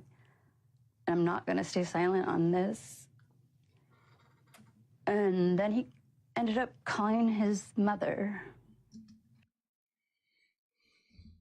Bitch, are you for real?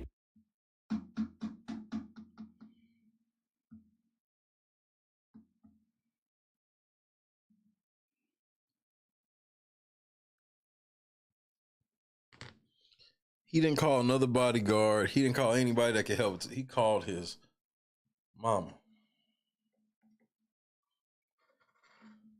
Listening to this again, it sounds even worse to me. Oh, my Lord. Janice comes, and she got on the phone, a FaceTime video, and she yelled at me not to hurt her son. And I yelled back, he raped me. And she told me to take the money and shut up. At some point, someone in the backyard brought out a weapon and fired it. What were the circumstances surrounding that? That's when Sean Combs had bragged about getting away with way worse than what he had done to me, and he admitted to killing Tupac or having him killed. And that's when the bodyguard turned the gun around on Sean Combs, and I ran behind the bodyguard because I was just looking for any type of person who might help me. I tried to get the gun, but he wouldn't let me, and it went off in Sean Combs' direction into the hill. Luckily, it didn't go into anybody's house.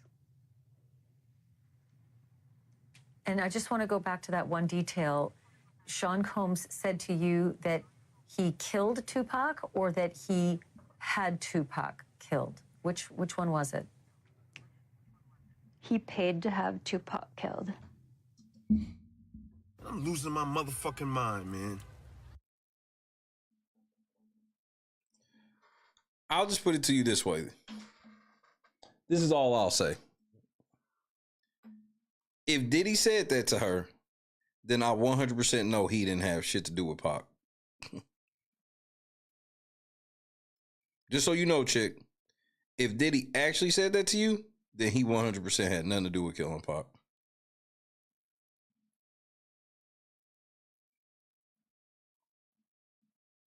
Just for the record. But I don't believe none of this shit, to be honest. That's what he said in that moment in the backyard, that he had paid to have Tupac killed. Yes, and he was bragging about it. So now a gunshot has gone. Why do y'all put this picture of Pac up, man? Y'all ain't shit. Off in Sean Combs' direction.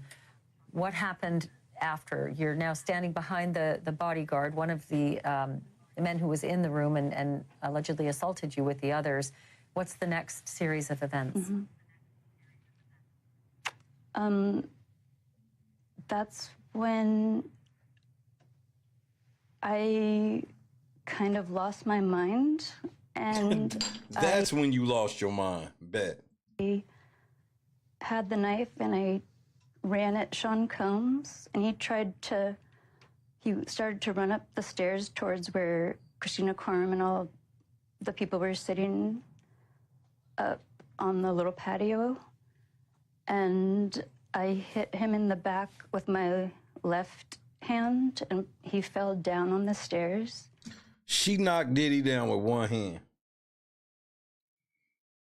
Diddy was raping her all across the room, according to her. But she could just knock this nigga down with one hand.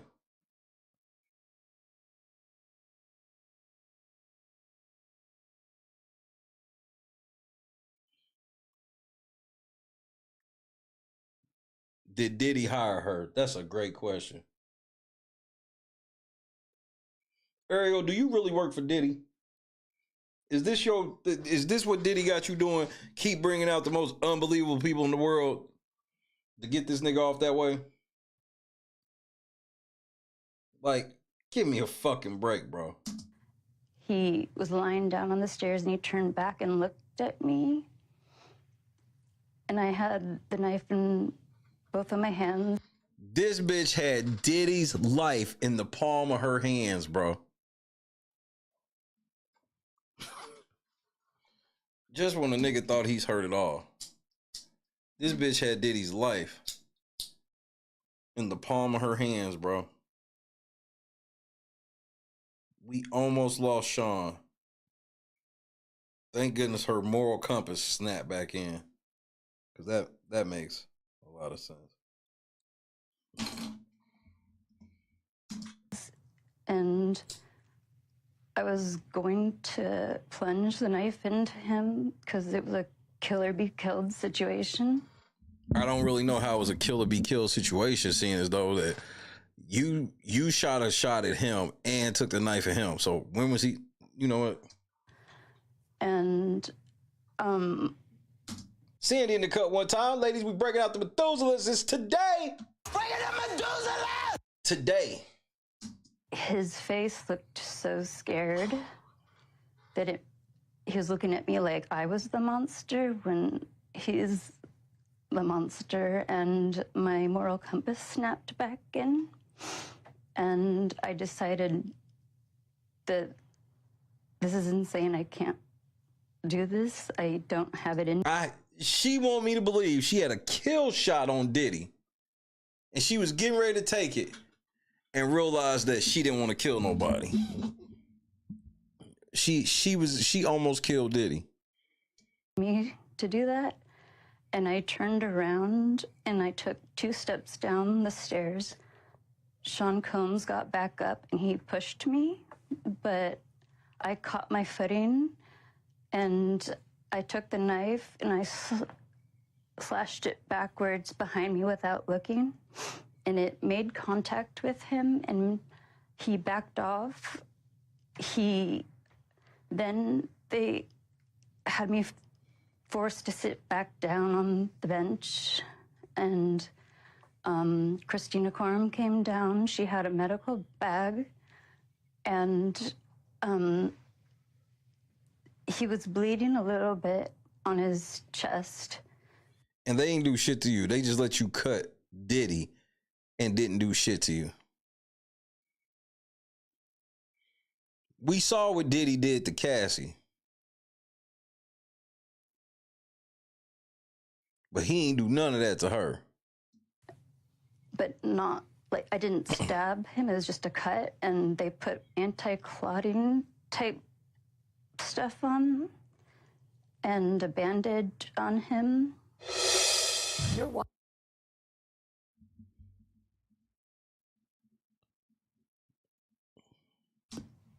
That happened because in that backyard. How did that happen? And Ashley says she did after the alleged assault. You were able to make an escape from that backyard. Natasha in the cut one time. Ladies, break out the Methuselahs. How did that happen? And when did that happen? Today. That happened because the neighbors had been making noise complaints to the cops, and the neighbor came over to see what was going on one time earlier before the gunfire, and he asked if everything was going on, and the bodyguard turned the gun on him and told him to go away. Again, this is something that's hard for me to believe. He admitted to killing Pac, and it was he admitted it to you, but this bodyguard, it was the first time the bodyguard had heard it. It just doesn't make sense. And then the bodyguard turned the gun on Diddy because he was ready to kill him in 2018 over Pac. But then he came back and created the distraction for me to literally being coached. Actually run. And that's when I ran towards him in his house.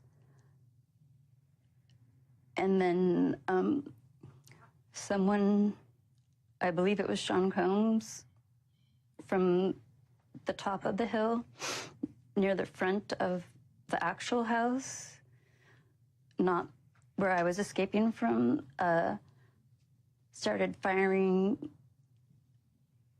a gun at me. So at I'm losing my motherfucking mind, man. this point, you're making the escape from the backyard. The neighbor is helping. You're running down the street towards the neighbor's house, and there's gunfire, you believe, from Sean Combs. Did you seek shelter? Did you try to find somewhere to, avoid being shot? Yeah, the neighbor jumped behind a car and I followed him behind the car. He didn't run in his house when they were shooting. He jumped behind a... Okay, got you. Go ahead. And then did you eventually get to the neighbor's house and be able to call the police? This is so unbelievable to me. The neighbor had already called the police and he invited me into the house. And then when the police officer showed up, he really couldn't have cared less about what I was saying.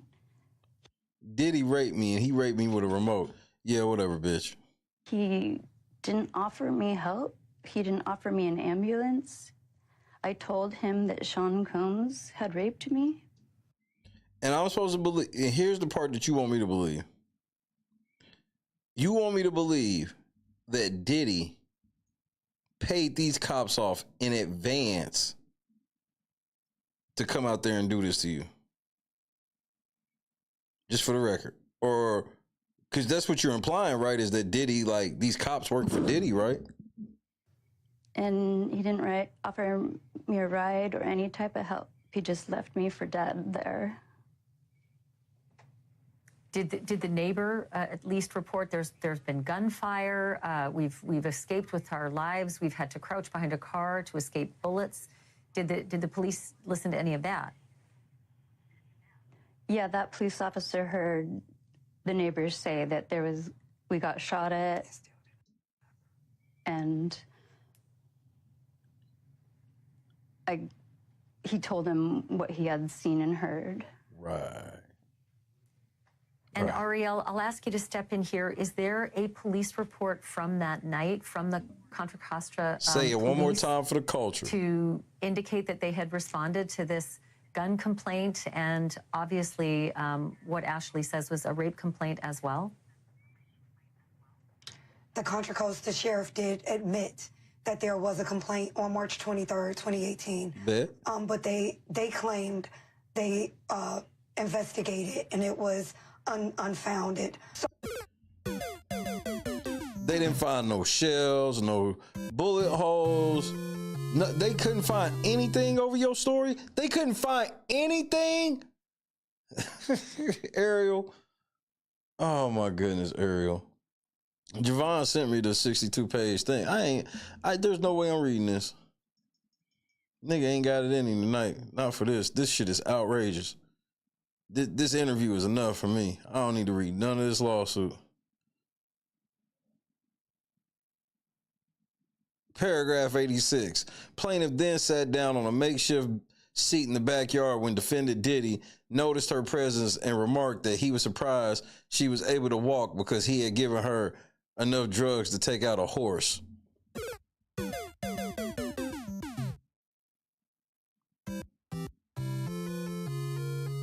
Diddy gave you enough drugs to take out a horse, bitch?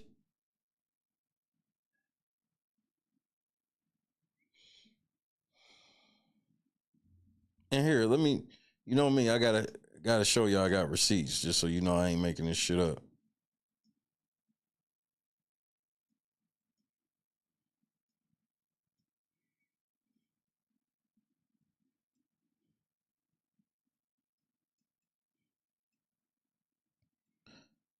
'86.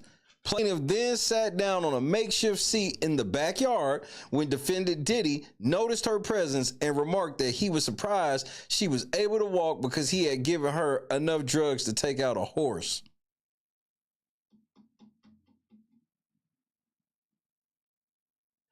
If she filed, African and blessed, great question. If you filed a police report, why didn't you go get the rape kit done? And then, but the type of trauma that she claimed she received, I'm like, I don't know how she would have been healed in even 2 days. And I'm not trying to be funny or trying to be disgusting or no shit like that. I'm just being honest. She's talking about she was violated by multiple men and a TV remote. She was raped anally and vaginally. And she tried to, and they tried to insert an IUD in her. What kind of damage could they have done just with that alone? You didn't have them at least check you out for that shit? TV remote, they try to put an IUD in you. It was 3 men that entered you. You was raped anally and vaginally. And you said it's on video.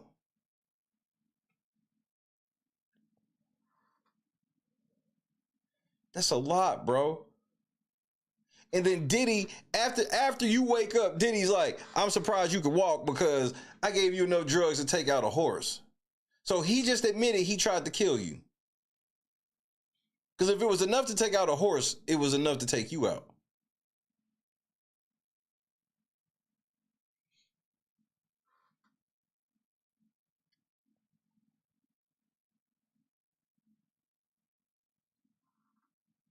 Defendant Diddy then made further comments to plaintiff in a jovial, friendly manner, asking her why they hadn't partied together before, because it was so much fun and he hadn't had any ass that tight in a while.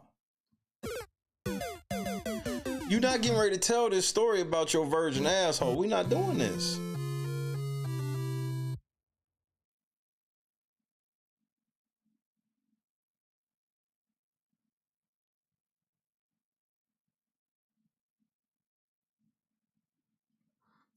Defendant Doe 1 then quipped at defendant Diddy that he probably hadn't any ass that tight because he's not used to having anal sex with women.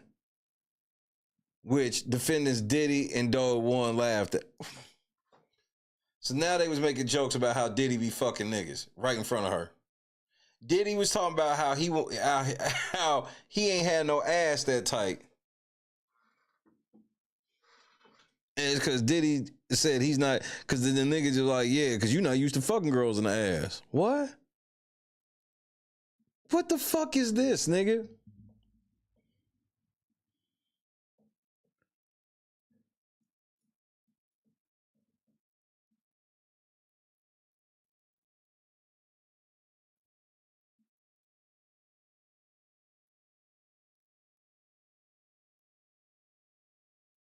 Where's when he called?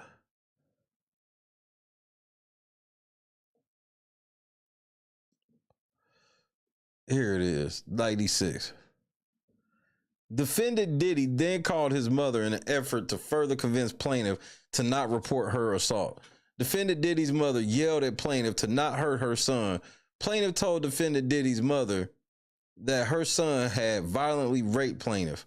Defendant Diddy's mother, seemingly unfazed by the statement, then continued her demands with plaintiff to take the money being offered and not report the rape to law enforcement.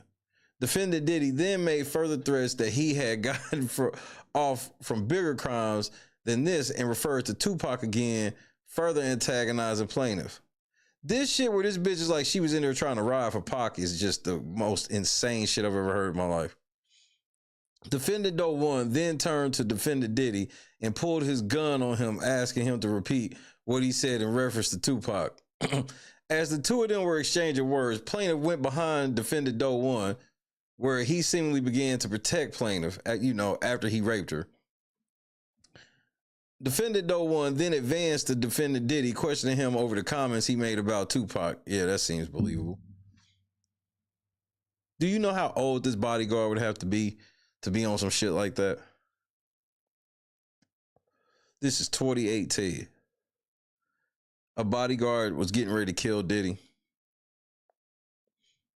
During this commotion, a neighbor directly across the street came outside and peered into the backyard and asked what all the commotion was about. Defendant Doe 1 then pointed the gun at the neighbor and instructed him to mind his business and return to his. So they pulled a gun out on the neighbor, and this y'all ain't got no neighbors to corroborate with this. Got it. Defendant then turned the gun back on Diddy. Plaintiff, not far behind defendant Doe 1, tried to grab defendant Doe 1's hand that had the gun. The gun then went off and hit a wall behind defendant Shane's residence.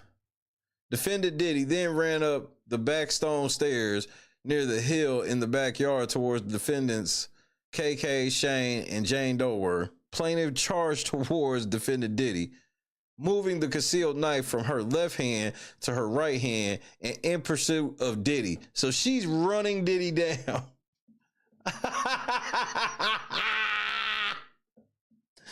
This bitch is now running Diddy down. Okay. All right, bet. Plaintiff then pushed defendant Diddy from behind while on the stone stairs outside causing. So she ran Diddy down and then pushed him in the back to knock him over.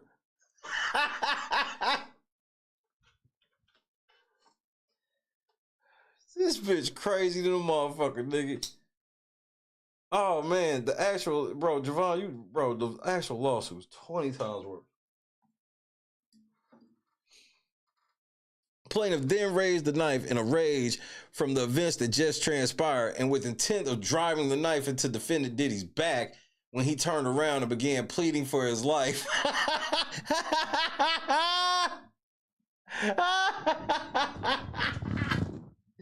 Diddy begged this hoe for his life.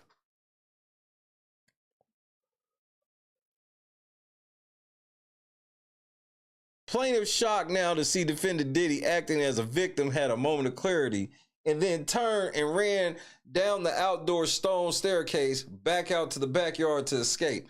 Defendant Diddy then chased plaintiff down the stairs and attempted to push her, but she was already at the bottom of the stairs and gained her footing and wielded the knife at defendant Diddy, grazing his abdomen. So, but you said shoulder on the other thing. Here we go. Hearing the commotion, defendants KK and Jane Doe emerged, and defendant KK then began administering first aid to Diddy for the injuries caused by plaintiff. Plaintiff tried to make quick dash for the exit, but it was thwarted by defendant Doe 1 because he's not protecting her anymore, I guess. After a period of time, plaintiff was able to abscond from defendant Doe 1 due to the first aid commotion with defendant Diddy and was able to run down the street. So while they was patching Diddy up, she snuck out. Got it. Once plaintiff made it on the street, she began yelling loudly for someone to call the police. Defendant Doe 1, who had now caught up with plaintiff, advised plaintiff that he was an undercover cop. To this day, plaintiff is unsure of the truth or falsity of that statement. The same neighbor then again emerged from his residence asking what was transpiring.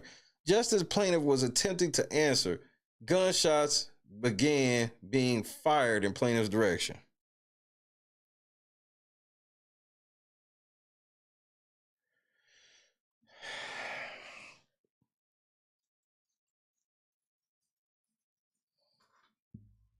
Plaintiff fled to a car where the neighbor was also taking cover and lost sight of defendant Doe 1. Plaintiff then heard an SUV screeching and speeding, leaving the residence. Plaintiff then entered the home of the neighbor, who informed her that he had already called the police. Plaintiff informed the neighbor that it was Sean Combs who had raped her and shot at them, but the neighbor was unaware of who defendant Diddy was. Right. Shortly thereafter, a sheriff from the Contra Costa Sheriff's Department arrived at the neighbor's home. Did he have his body cam on? Where's the tape? Where's the body cam? Plaintiff told the sheriff she had been violently gang raped by defendant Diddy and others, and that she did not have her clothes, phone, purse, car keys, or cell phone. The sheriff told plaintiff and the neighbor they had received several noise complaints prior to the neighbor's call and instructed plaintiff to find a way to get home. The sheriff did not offer to take plaintiff home, nor did he call for emergency services, including an ambulance, nor any offer to take plaintiff to the hospital, nor any offer to help plaintiff recover her clothes or effects from defendant Shane's residence. The neighbor offered to let plaintiff sleep on the couch. Wait, what? Wait, I'm out. What?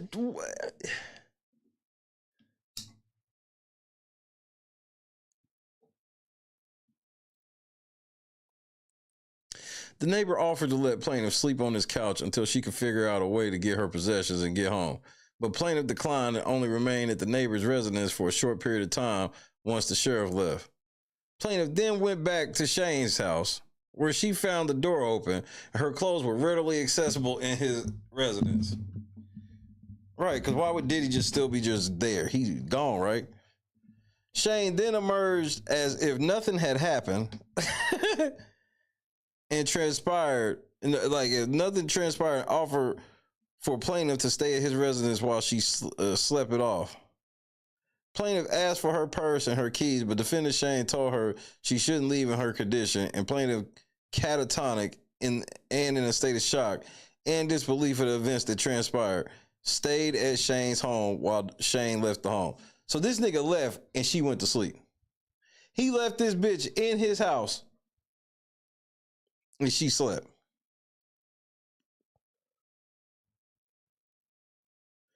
Later that morning, Shane returned to the residence, woke plaintiff up, and finally gave her back her purse, cell phone, and keys, and plaintiff left defendant's residence. In a daze, plaintiff returned home and tried to make sense of what happened to her.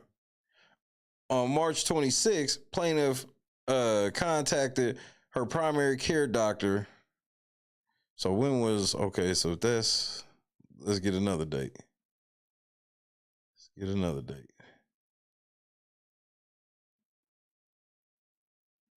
Let's get another date.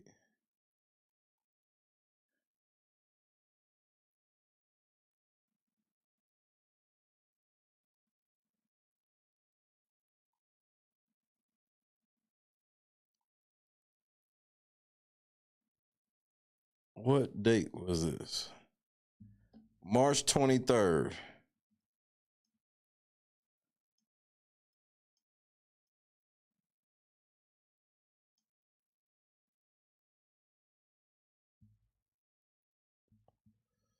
March 21st, right?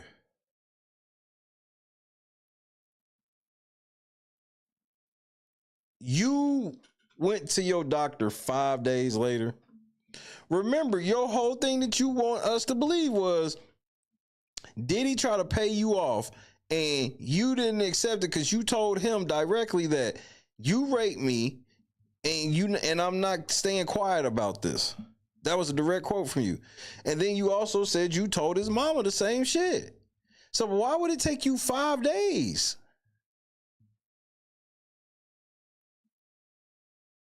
Good night, Vivi.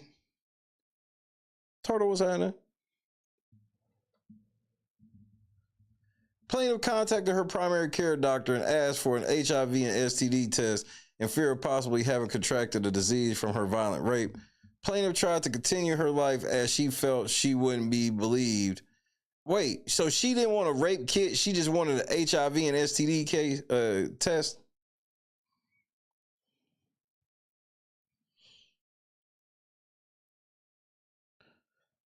Plaintiff tried to continue her life as she felt she wouldn't be believed, as plaintiff already had told Contra Costa sheriff's the defendant Diddy raped her to no avail. Further, plaintiff was under the impression if she did continue to say Diddy's name in relation to her assault, she would not be believed and her family would be in danger. Seemingly mere days, maybe even the day before plaintiff's vicious rape, Shane had miraculously began driving a new car. Plaintiff believes this was payment by Diddy for setting up. Diddy bought this nigga a car for setting you up for him to rape you.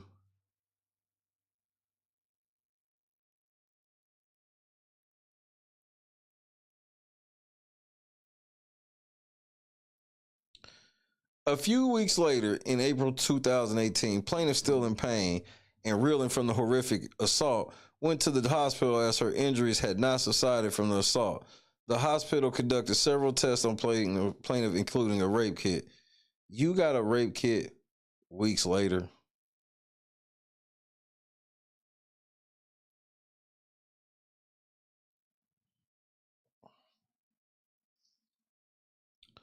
Okay. The hospital conducted several tests on plaintiffs, including a rape kit, ultrasound, and x-rays. Additionally, plaintiff was given IV fluids to stabilize her vitals, as she was in a severe weakened state from being unable to eat and losing a substantial amount of weight since the rape occurred. While at the hospital, plaintiff told members of her treatment team about her horrific assault and they then contacted the Walnut Creek police. Walnut Creek police showed up to plaintiff's hospital room and took a statement regarding her assault on March 23rd. Plaintiff had already told Contra Costa sheriffs about her rape and that it was Diddy who orchestrated it on March 23rd, 2018, which was ignored. Plaintiff declined to refer to defendant Diddy again to Walnut Creek police. So you had a chance to do it.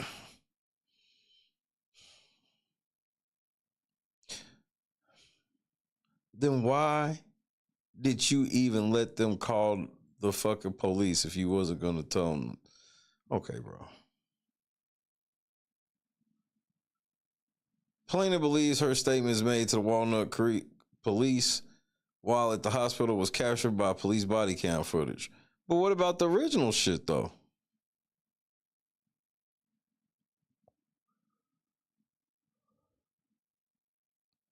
Plaintiff further believes her. That's why I don't believe none of the original story. Now I believe that you actually did talk to these police. But the way you talked to them other police, I don't think it went down like you said. You told the police you got raped and they did nothing. Plaintiff further believes her statements made to the Contra Costa sheriff on March 23rd, immediately after the vicious assault where plaintiff named defendant Diddy directly and by name was captured. Hey, drop that footage, nigga. Drop that footage. Plaintiff also filed a report to the Orinda Police Department on April 17, 2018, but again was too afraid to name Diddy as one of her assailants. During this report, plaintiff provided her clothing to the police from the night of the assault, but they only retained her underwear. To date, the underwear was never returned, and plaintiff believes no investigation ever commenced.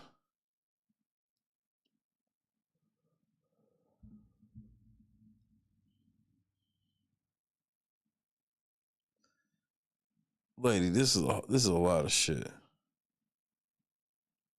This is a lot of shit. And then y'all trying to hit these niggas with a RICO? What? What? Kawhi, appreciate it. Praying for you as well, sir.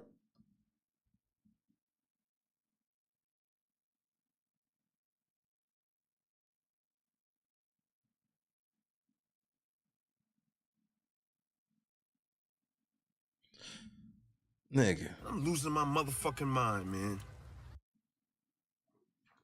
I'm outraged.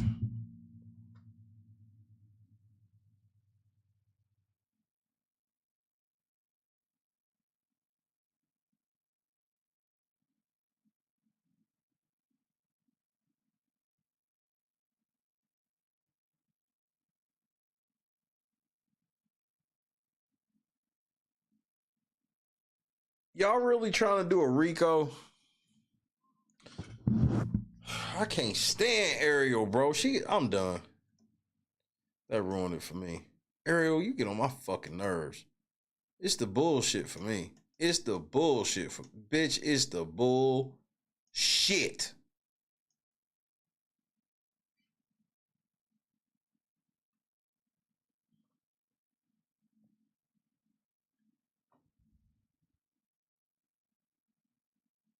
I'm gonna be honest. I can believe anything about Diddy, for the record, if you show me the proof. But here's the thing: when Ariel is involved, man, I'm just sorry, bro. You say what you want to say, I'll accept it. Ariel being involved always is a problem for me. She's a fucking liar, and she always be having the most non-credible. Like her situations don't ever be fucking credible, bro.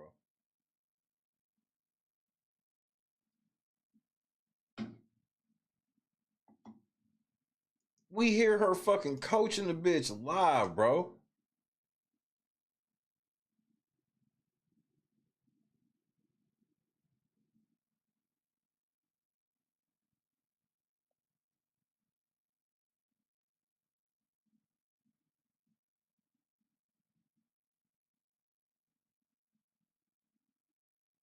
And yeah, to top it off, Diddy forced. what I think was probably a Plan B pill down my throat. Word. Word.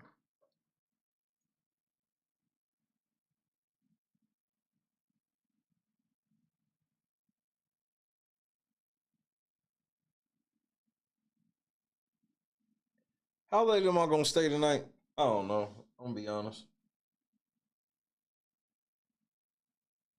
I got a big day today. So my mind is a bit more occupied than other days. And rightfully so. Rightfully so. Big shout out to Diddy's accuser for giving me a moment of clarity. I guess that's just what we'll call it, a moment of clarity.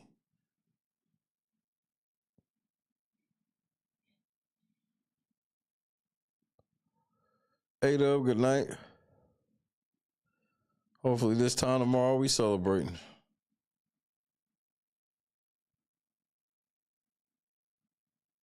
That appears to be the plan.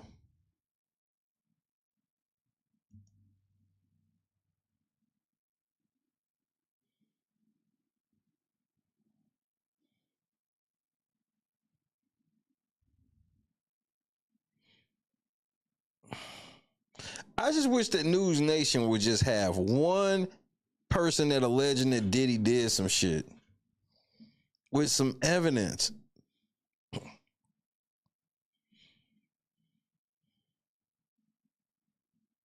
She ain't got nobody corroborate any of that story, and the police are on record saying, we don't fuck with you.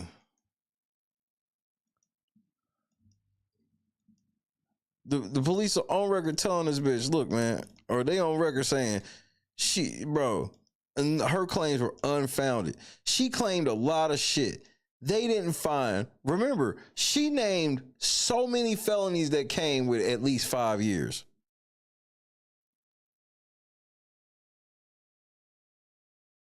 Police said all her shit was unfounded. So the only way that she's trying to explain that to me is she wants me to believe that the police are in cahoots with Diddy. Because if that's not what you're saying, what are you saying then?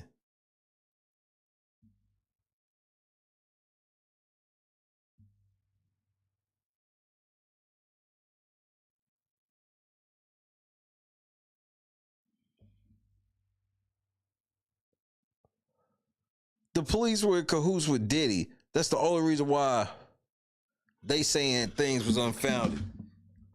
They didn't care. I told them I was raped by Diddy and they ain't care. Why didn't they care? Are you, cause she never said it. Like that shit just implied. It's like this implication that them cops are in bed with Diddy. Like you said, this is in California, some random place in California. You want to tell me that Diddy probably got maybe a couple plugs in the LAPD? That's one thing. That's one thing. You telling me that he just got random cops all through random, just bro, you don't even understand what it takes to get like a dirty cop. It ain't like that nigga just called him in a pinch. Like he ain't just pulling out a wad of money on the side of the road and buying off cops. Are you insane?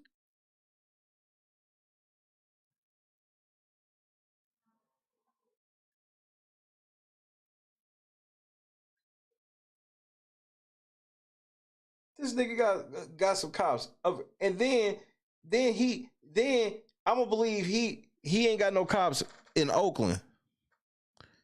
He ain't got no San Francisco cops. He got this Costa, what is it? Costa Contra Costa. That's who he got.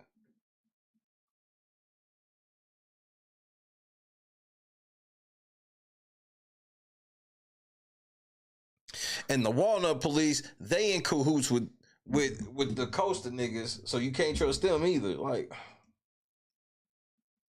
it's too convoluted. Her story, Costa, whatever the fuck. Whoever them niggas are. It ain't go down like the fuck she said. Her story is just way too convoluted for my liking. Way too convoluted. Because remember, she doubles back. Remember, she doubles back to tell us that she was drenched in baby oil that had drugs in it. And it was like, well, where did that come from? Why? Would you just remembered that part? That would be like something I would never forget. I would never forget a motherfucker dousing me down in oil that made my body go numb.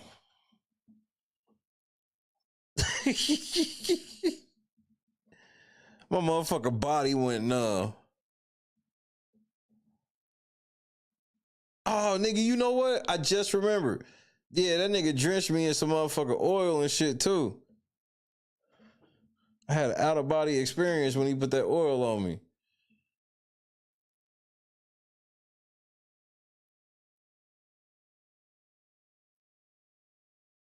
And this is all because Diddy wanted to rape her because she was talking shit on the phone.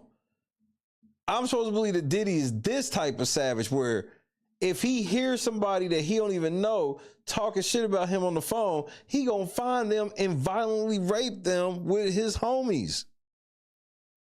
What the supervillain is this? DJ, what's happening?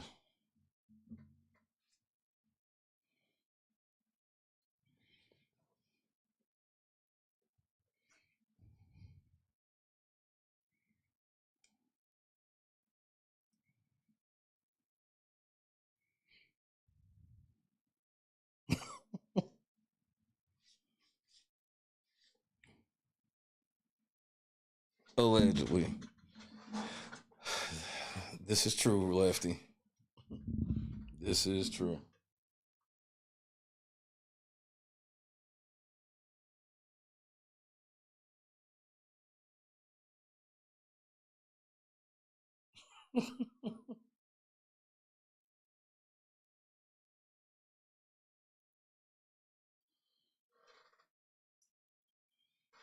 And then I'm supposed to, and that's why I don't even wonder. I know why you sitting in the dark. I hear your story.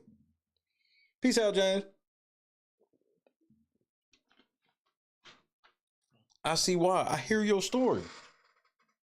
I would want to sit in the shadows if I had to tell that fucking bullshit. She was probably reading off a piece of paper. We don't know what she was doing in that dark. Why not sue in 98? Why not sue more than just Diddy? Remember, she talking about they getting ready to try to do a RICO, like. But you gotta pull a corporation in. This is so this is a wild state of life.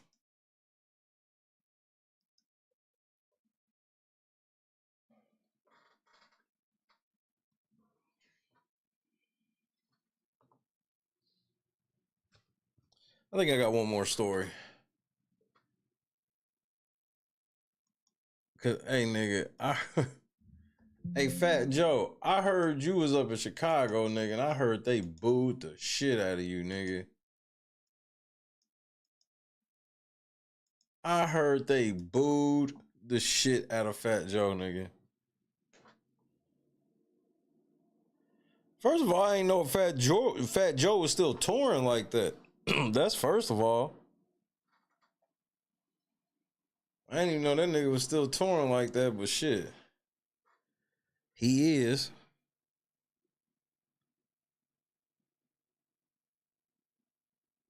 But he got his ass tore up in Chicago. Cause apparently he said some shit that niggas didn't like. I heard Thought Crimes had to get at him. Yeah. Joey cracked. And they cracked his skull. I'm gonna check this shit out. I might call it an early one. At least go play me some video games. We got a big day today, I ain't gonna lie.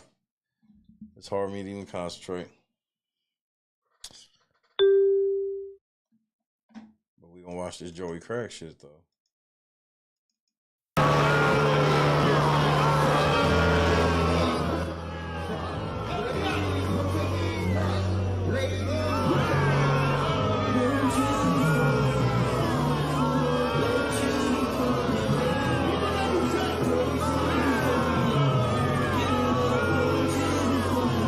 This is outrageous.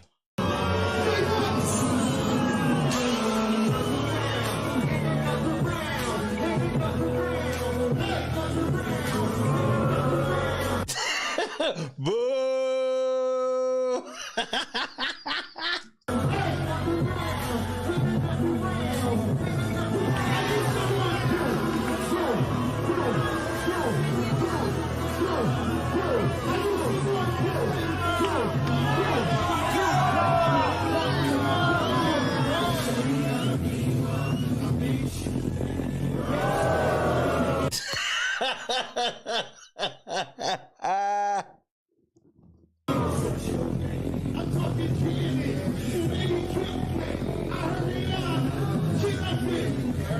So there is this footage of Fat Joe performing in Chicago and getting booed off stage by the crowd. This video's been going viral on social media. Everybody is talking about it. And I ain't gonna lie, it's not a good look for Fat Joe. Bro has been on a Cancel Me World Tour here recently, and it looks like his time of being looked at favorably by the culture might be coming to a close. I mean, the crowd really gave this man a reverse standing ovation. He had them leaning back so hard they were practically leaning out the door. Now, this new perception of Fat Joe started just a few weeks ago when he went on Math Hoffa's My Expert Opinion podcast. And during the episode, Fat Joe spoke on the origins of hip hop, offered some criticism about FBA, which stands for Foundational Black Americans, which he very mistakenly referred to as the Foundational Black Authority. Now, if you don't know, FBA is an identity, and I'm getting this directly from an article, so these ain't my words, this is the article's words. It says FBA is an identity embraced by Black individuals who can trace their lineage to pre-Civil War America or are direct descendants of enslaved Africans, right? It's a pretty simple definition. However, the comments that Fat Joe made about FBA have pretty much drawn widespread attention and polarized reaction. Here is what he said during that episode.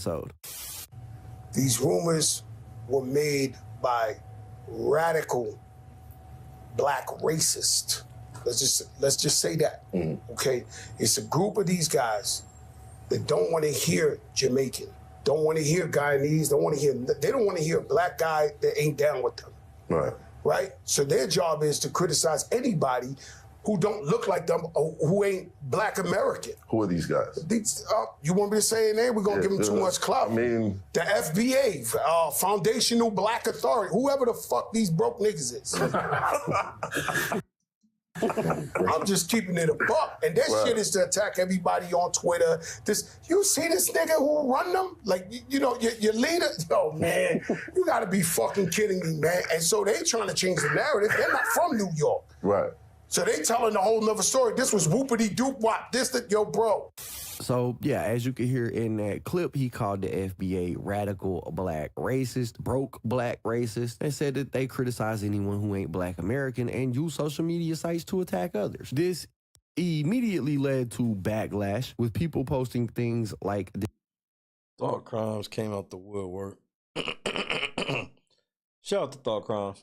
This right here that says what Fat Joe said was disgusting. You can't say Black Americans are racist or all FBA are racist because we want everyone to respect the fact that hip hop was birthed by Black Americans before spreading to our Caribbean and Latino brother and sisters. This is like ignoring that jazz was created by Black Americans before we get Cuban or Japanese jazz. I love Cuban and Japanese jazz, but it was created here in the US by Black Americans, and we should all respect that. I don't understand the animosity. You have eaten well off of us broke black Americans, Joey. And a lot of that tweet right there is centered around the fact that for years now, Fat Joe has been pushing a narrative that because hip hop was born in New York, that Latinos played a crucial role in the development of it. That's Fat Joe's stance on it. So he feels like he is just as much a part of the culture as anybody else. And throughout the years, we have seen him blatantly show the way that he feels. A good example of this is Fat Joe's use of the N-word in music, in interviews, and just regular conversations, right? He drops the N-bomb a lot. And a lot of people aren't comfortable with that because for years, Fat Joe has gotten away with it. But over the last decade or so, we have really seen a push towards people not accepting non-black people saying that word. It's highly offensive. However, Fat Joe isn't one of those people that's seen it that way. He's seen it like I've been saying it my whole life, and I'm gonna continue to say it. And there are several examples of that around the internet like this right here. I mean, do I look like a racist? Come till I Latino MCs, there's none bigger. Now who's gonna tell me that I can't say nigga? Nigga, bitch. Well, goddamn, Fat Joe been doubling down on this for a long time. Now, the reason why he himself claims that he feels comfortable doing it is because he's from Latino heritage. Again, he believes that Latinos played a role in the development of hip hop. So he believes that he gets a free pass. However, people have started looking up Fat Joe's records, and an interesting thing that they found is when you look at his arrest records, his race is listed as white.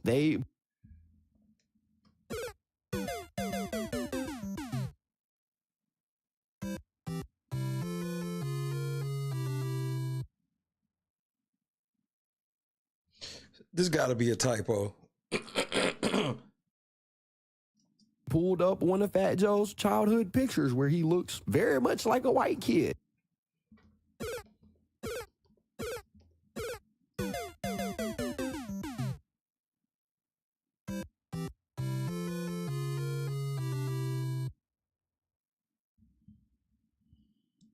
And so the general consensus online pretty much from everybody has been, yeah, we not rocking with this behavior right here no more.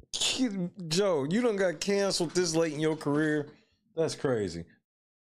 For Fat Joe, you need to cut it out. Fat Joe was out here dropping the N-word like he had a lifetime membership to the culture. But last night, Chicago told him that his subscription was officially canceled. He thought he had a pass, but last night at the club, they told him, nah, that card that you playing, it's been declined. There was so many boos going on, I thought it was a haunted house in there. Now, I'm not sure if this show that Fat Joe was at was his show or if it was like a festival type of show where there were multiple artists, but it does seem kind of wild to me that somebody would purchase tickets to see Fat Joe perform just to get out there and boo him. I mean, in the long run, the man still made his money. Yeah, y'all got to give him y'all's thoughts in real time, but you still put money in his pocket. And if the clip is real, because at this point, I'm not even completely convinced it's not AI. The boos do sound a little bit odd, but I'm not sure that paying somebody that you think shouldn't be in the culture is the way to get them out of the culture. If that makes sense to you guys, I think Fat Joe's best course of action would be to go ahead and acknowledge that you're not black, bro. Stop using that derogatory term that you use so frequently. Maybe apologize for using it in the... Nigga, he's not doing that. Tell people, hey, I realize we are in a different time in the culture. People are more aware. Controversial things that once was accepted are no longer being accepted, and I respect this culture that changed my life, so I'm gonna go ahead and stop using the word and move forward with the rest of your life not using it. I'm not sure that doubling down like Fat Joe has done is the best way forward. Whether you like the FBA or you don't, the facts are the facts, bro. That word is a derogatory word used towards black people and has been used towards black people for a long time. For anybody outside of the black race to be using it is hateful, regardless of if you feel like you are using it in a respectful way and you've been using it your whole life. Bro, it's distasteful. And people clearly don't want to hear you say it. That's why you've had to address it numerous times. And sometimes it's best just to admit when you fucked up, clear it up, and move on. I mean, we've already... KB, I feel how you trying to cape on this situation, but nigga, it ain't that deep. It's not that deep. Fat Joe don't move no needles like this to where it's even that deep.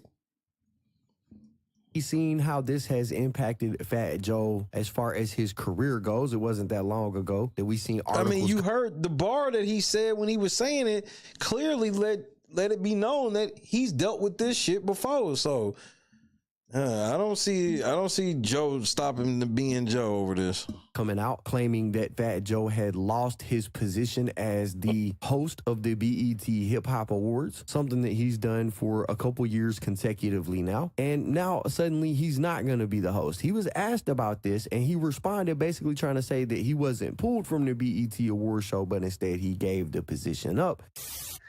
You know, thank you.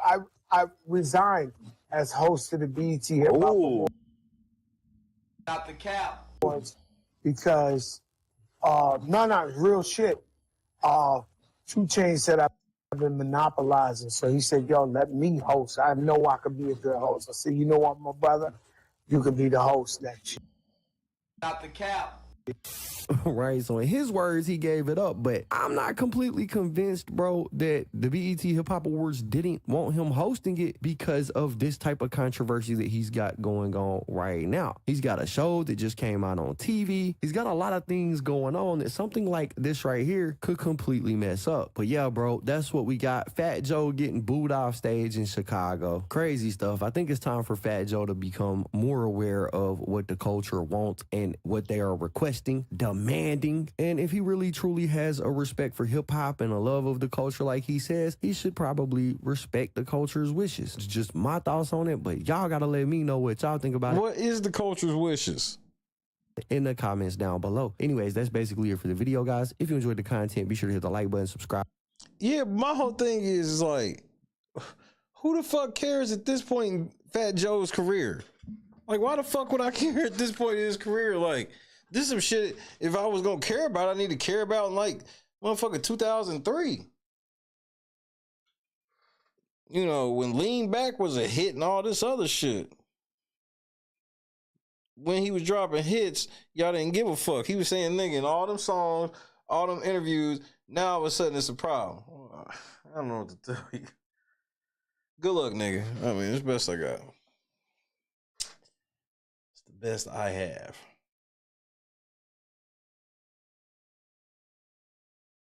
So I watched this video. No, I'll watch it another time.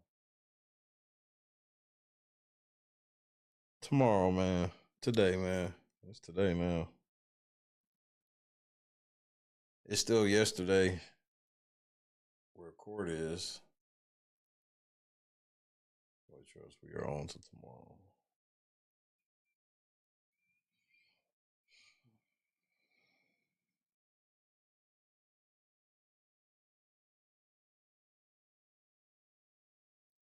I'm gonna stop here for the evening.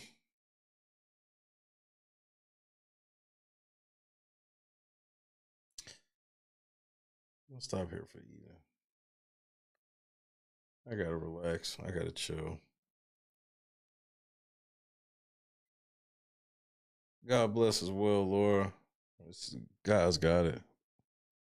God's got it. Say goodnight to your boy.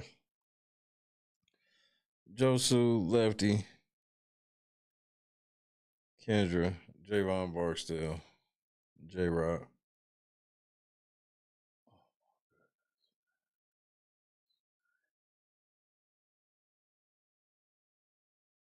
This is crazy.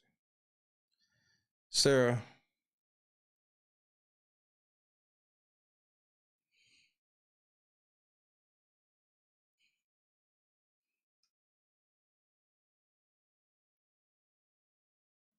Chloe. Appreciate it. Lennox. Big one tomorrow, Lennox.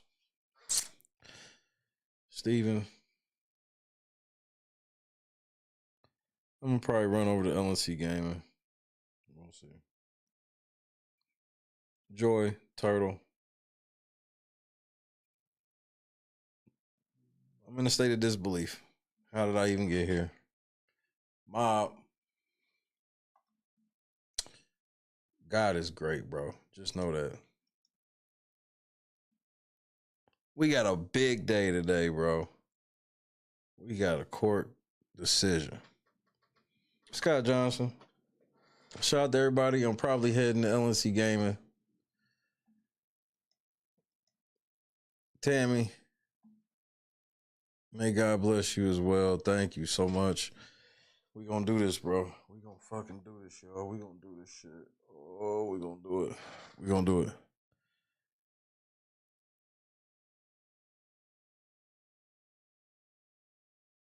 We gonna do it.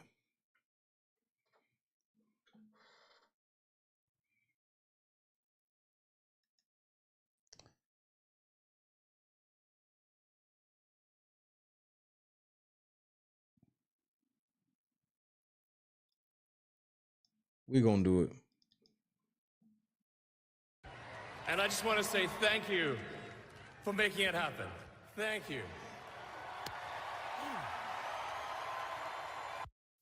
Trapaholics mixtapes. Peace out, Damn, Sophia. son, where'd you find this? CTE Records. EA Sports. It's in the game. Yeah, they been playing bad shit. Somebody gotta do it, man. This team been playing ass shit. Somebody gotta do it. Turn this TV off. Turn this TV off. Turn this TV off. Turn this TV off. Turn the game off. Turn the game off. This shit hurt, man. Somebody turn the pain off. Damn, where you get all the CTE? Man, my CTE tweaking shit. I've been trying to turn my brain off. I almost tore my ACL trying to run and turn the game off. Man, this year in the trash, but we won't even make the playoffs. Man, this year in the trash, I'm out here spreading negativity. This shit got me drinking cigarettes and smoking Hennessy. They're like, hey, bro, what's gotten into you? What's gotten into me? And I've been overwhelmed with Black Air Force One energy. My CTE going bonkers. Please, where's the remedy? Man, Jerry Jones so old that he lived through history. Jerry Jones so old he can confirm Jesus was black. See, that's the reason he was out there protesting way back. He made a deal with the Illuminati back in the 90s. Now it's 2024 and we ain't got no aura. I tried to watch a game and now my new TV all tore up. Stephen A got hairline surgery and Bora Bora. Man, what the fuck is going on? Who the hell making the decisions? Jerry, please just stop trying. You about to owe this Joe Biden. I ain't lying. He a terrorist. He's Jerry Bin Laden. Call him Jerry Hussein, but Hussein, cause he not. Yeah, my CT tweaking. I'm out here sending bad vibes out. Help their ass every week. They don't gave us something to cry about. They like, who your favorite team? They don't gave me something to lie about. They like, why you like that team? I'm like, I don't know. Shit, let's find out. Like, why you like that team? I'm like, I don't know. It's the CTE. A depressed Cowboys fan is all up in feeling recently. Man, another damn week of going out there getting buried. Man, my CTE tweaking. I'm in the middle of the street yelling, Jerry!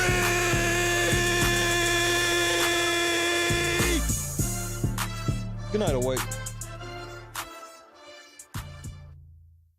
All right, no, I'm good. All right, you just the way he shooted me, okay. I was gonna park the vehicle, no tickets issued, but just next time show some respect. That's all I gotta say. I don't have to. I sat down and watched your ass eat a whole meal for $5. You had a fucking box of pizza, a slab of ribs with a side of large fries, but ain't offered me shit though. After I just got you from the hospital last night. Oh, that shit ain't scare you, huh? But you just want to keep stuffing shit down your mouth. I just want to go back.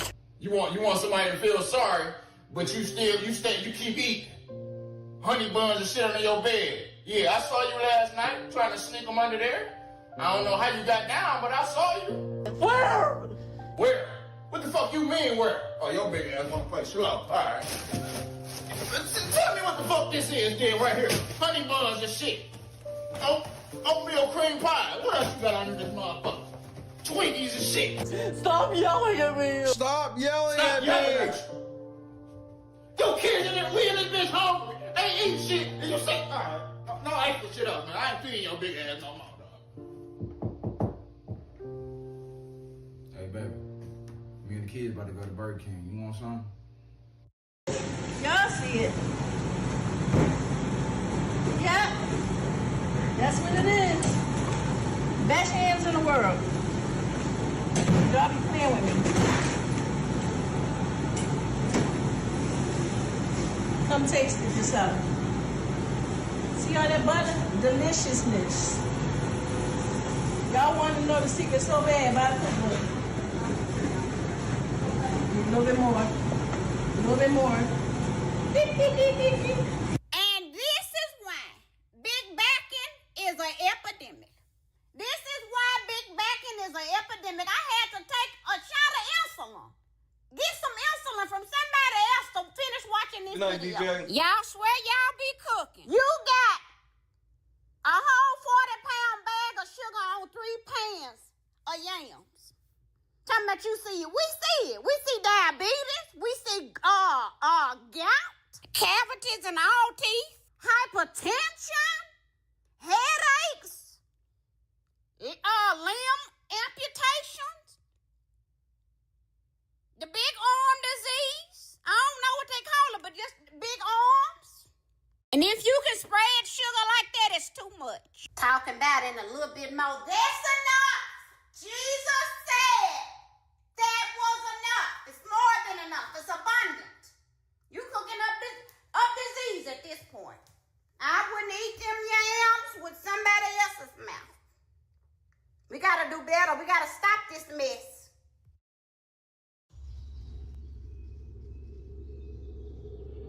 Philippians 4:13.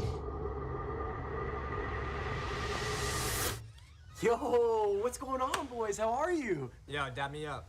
Hey, all right, damn. What part of the city are you from? Yo, What's up? there, brother. Hey, Yeah. What's up? Yeah. You guys ready for this?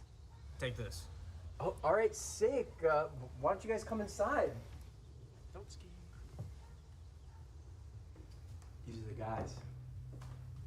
I'm Octavius Gray. And I'm Steve. Steve LeVois. It's okay, I have vape in here, right?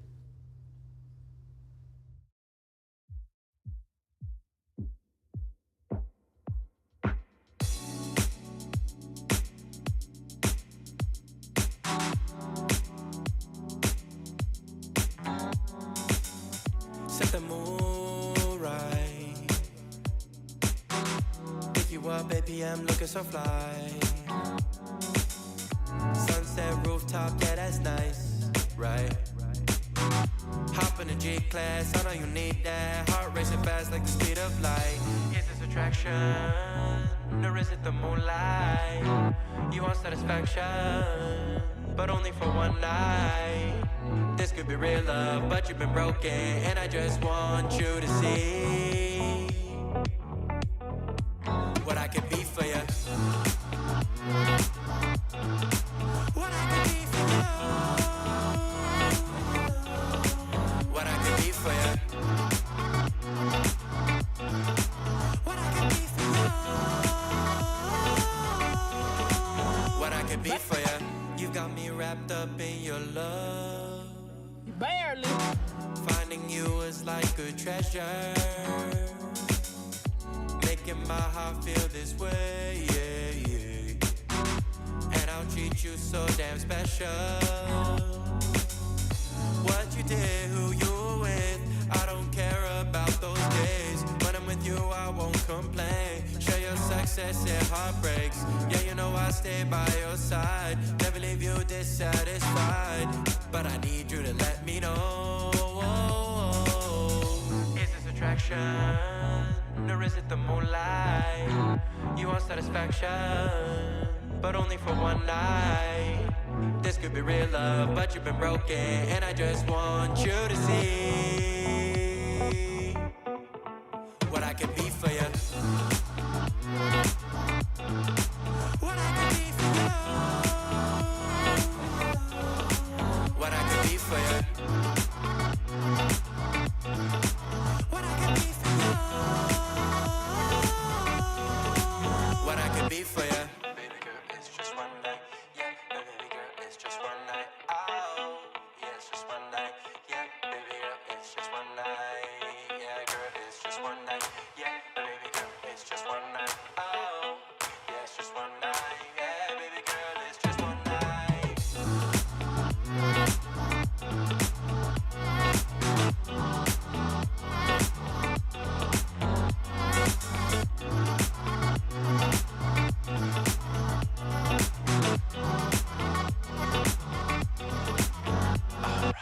Crushed it. God is great. He prepared me for this moment.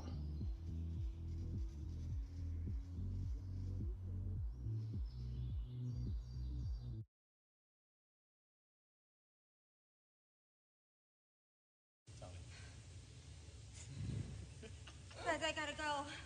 You got it, I don't want Jess. to hurt myself. You got a pee? It's all right. No, You you got it, gotta Jess. go. You gotta go, girl. Let go. I don't even want to fall. Turn to the side. You're okay. Just You're good. land right on that booty, girl. Just put your legs out Turn and to the fall side. on your booty. Jess, you're amazing. You got it. You got it. You got it. Turn to the side. Just let go and turn.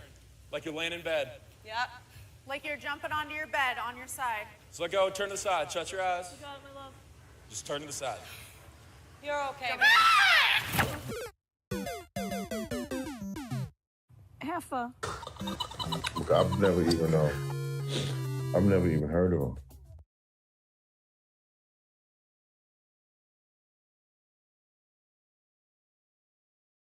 Draymond Green pushing.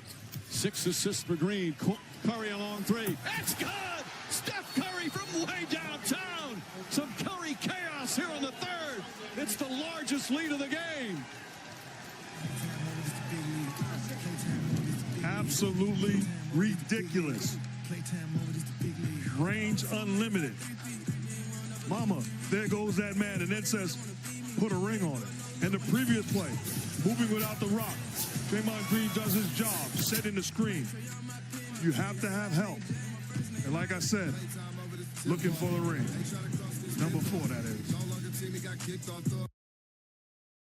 I'm petty.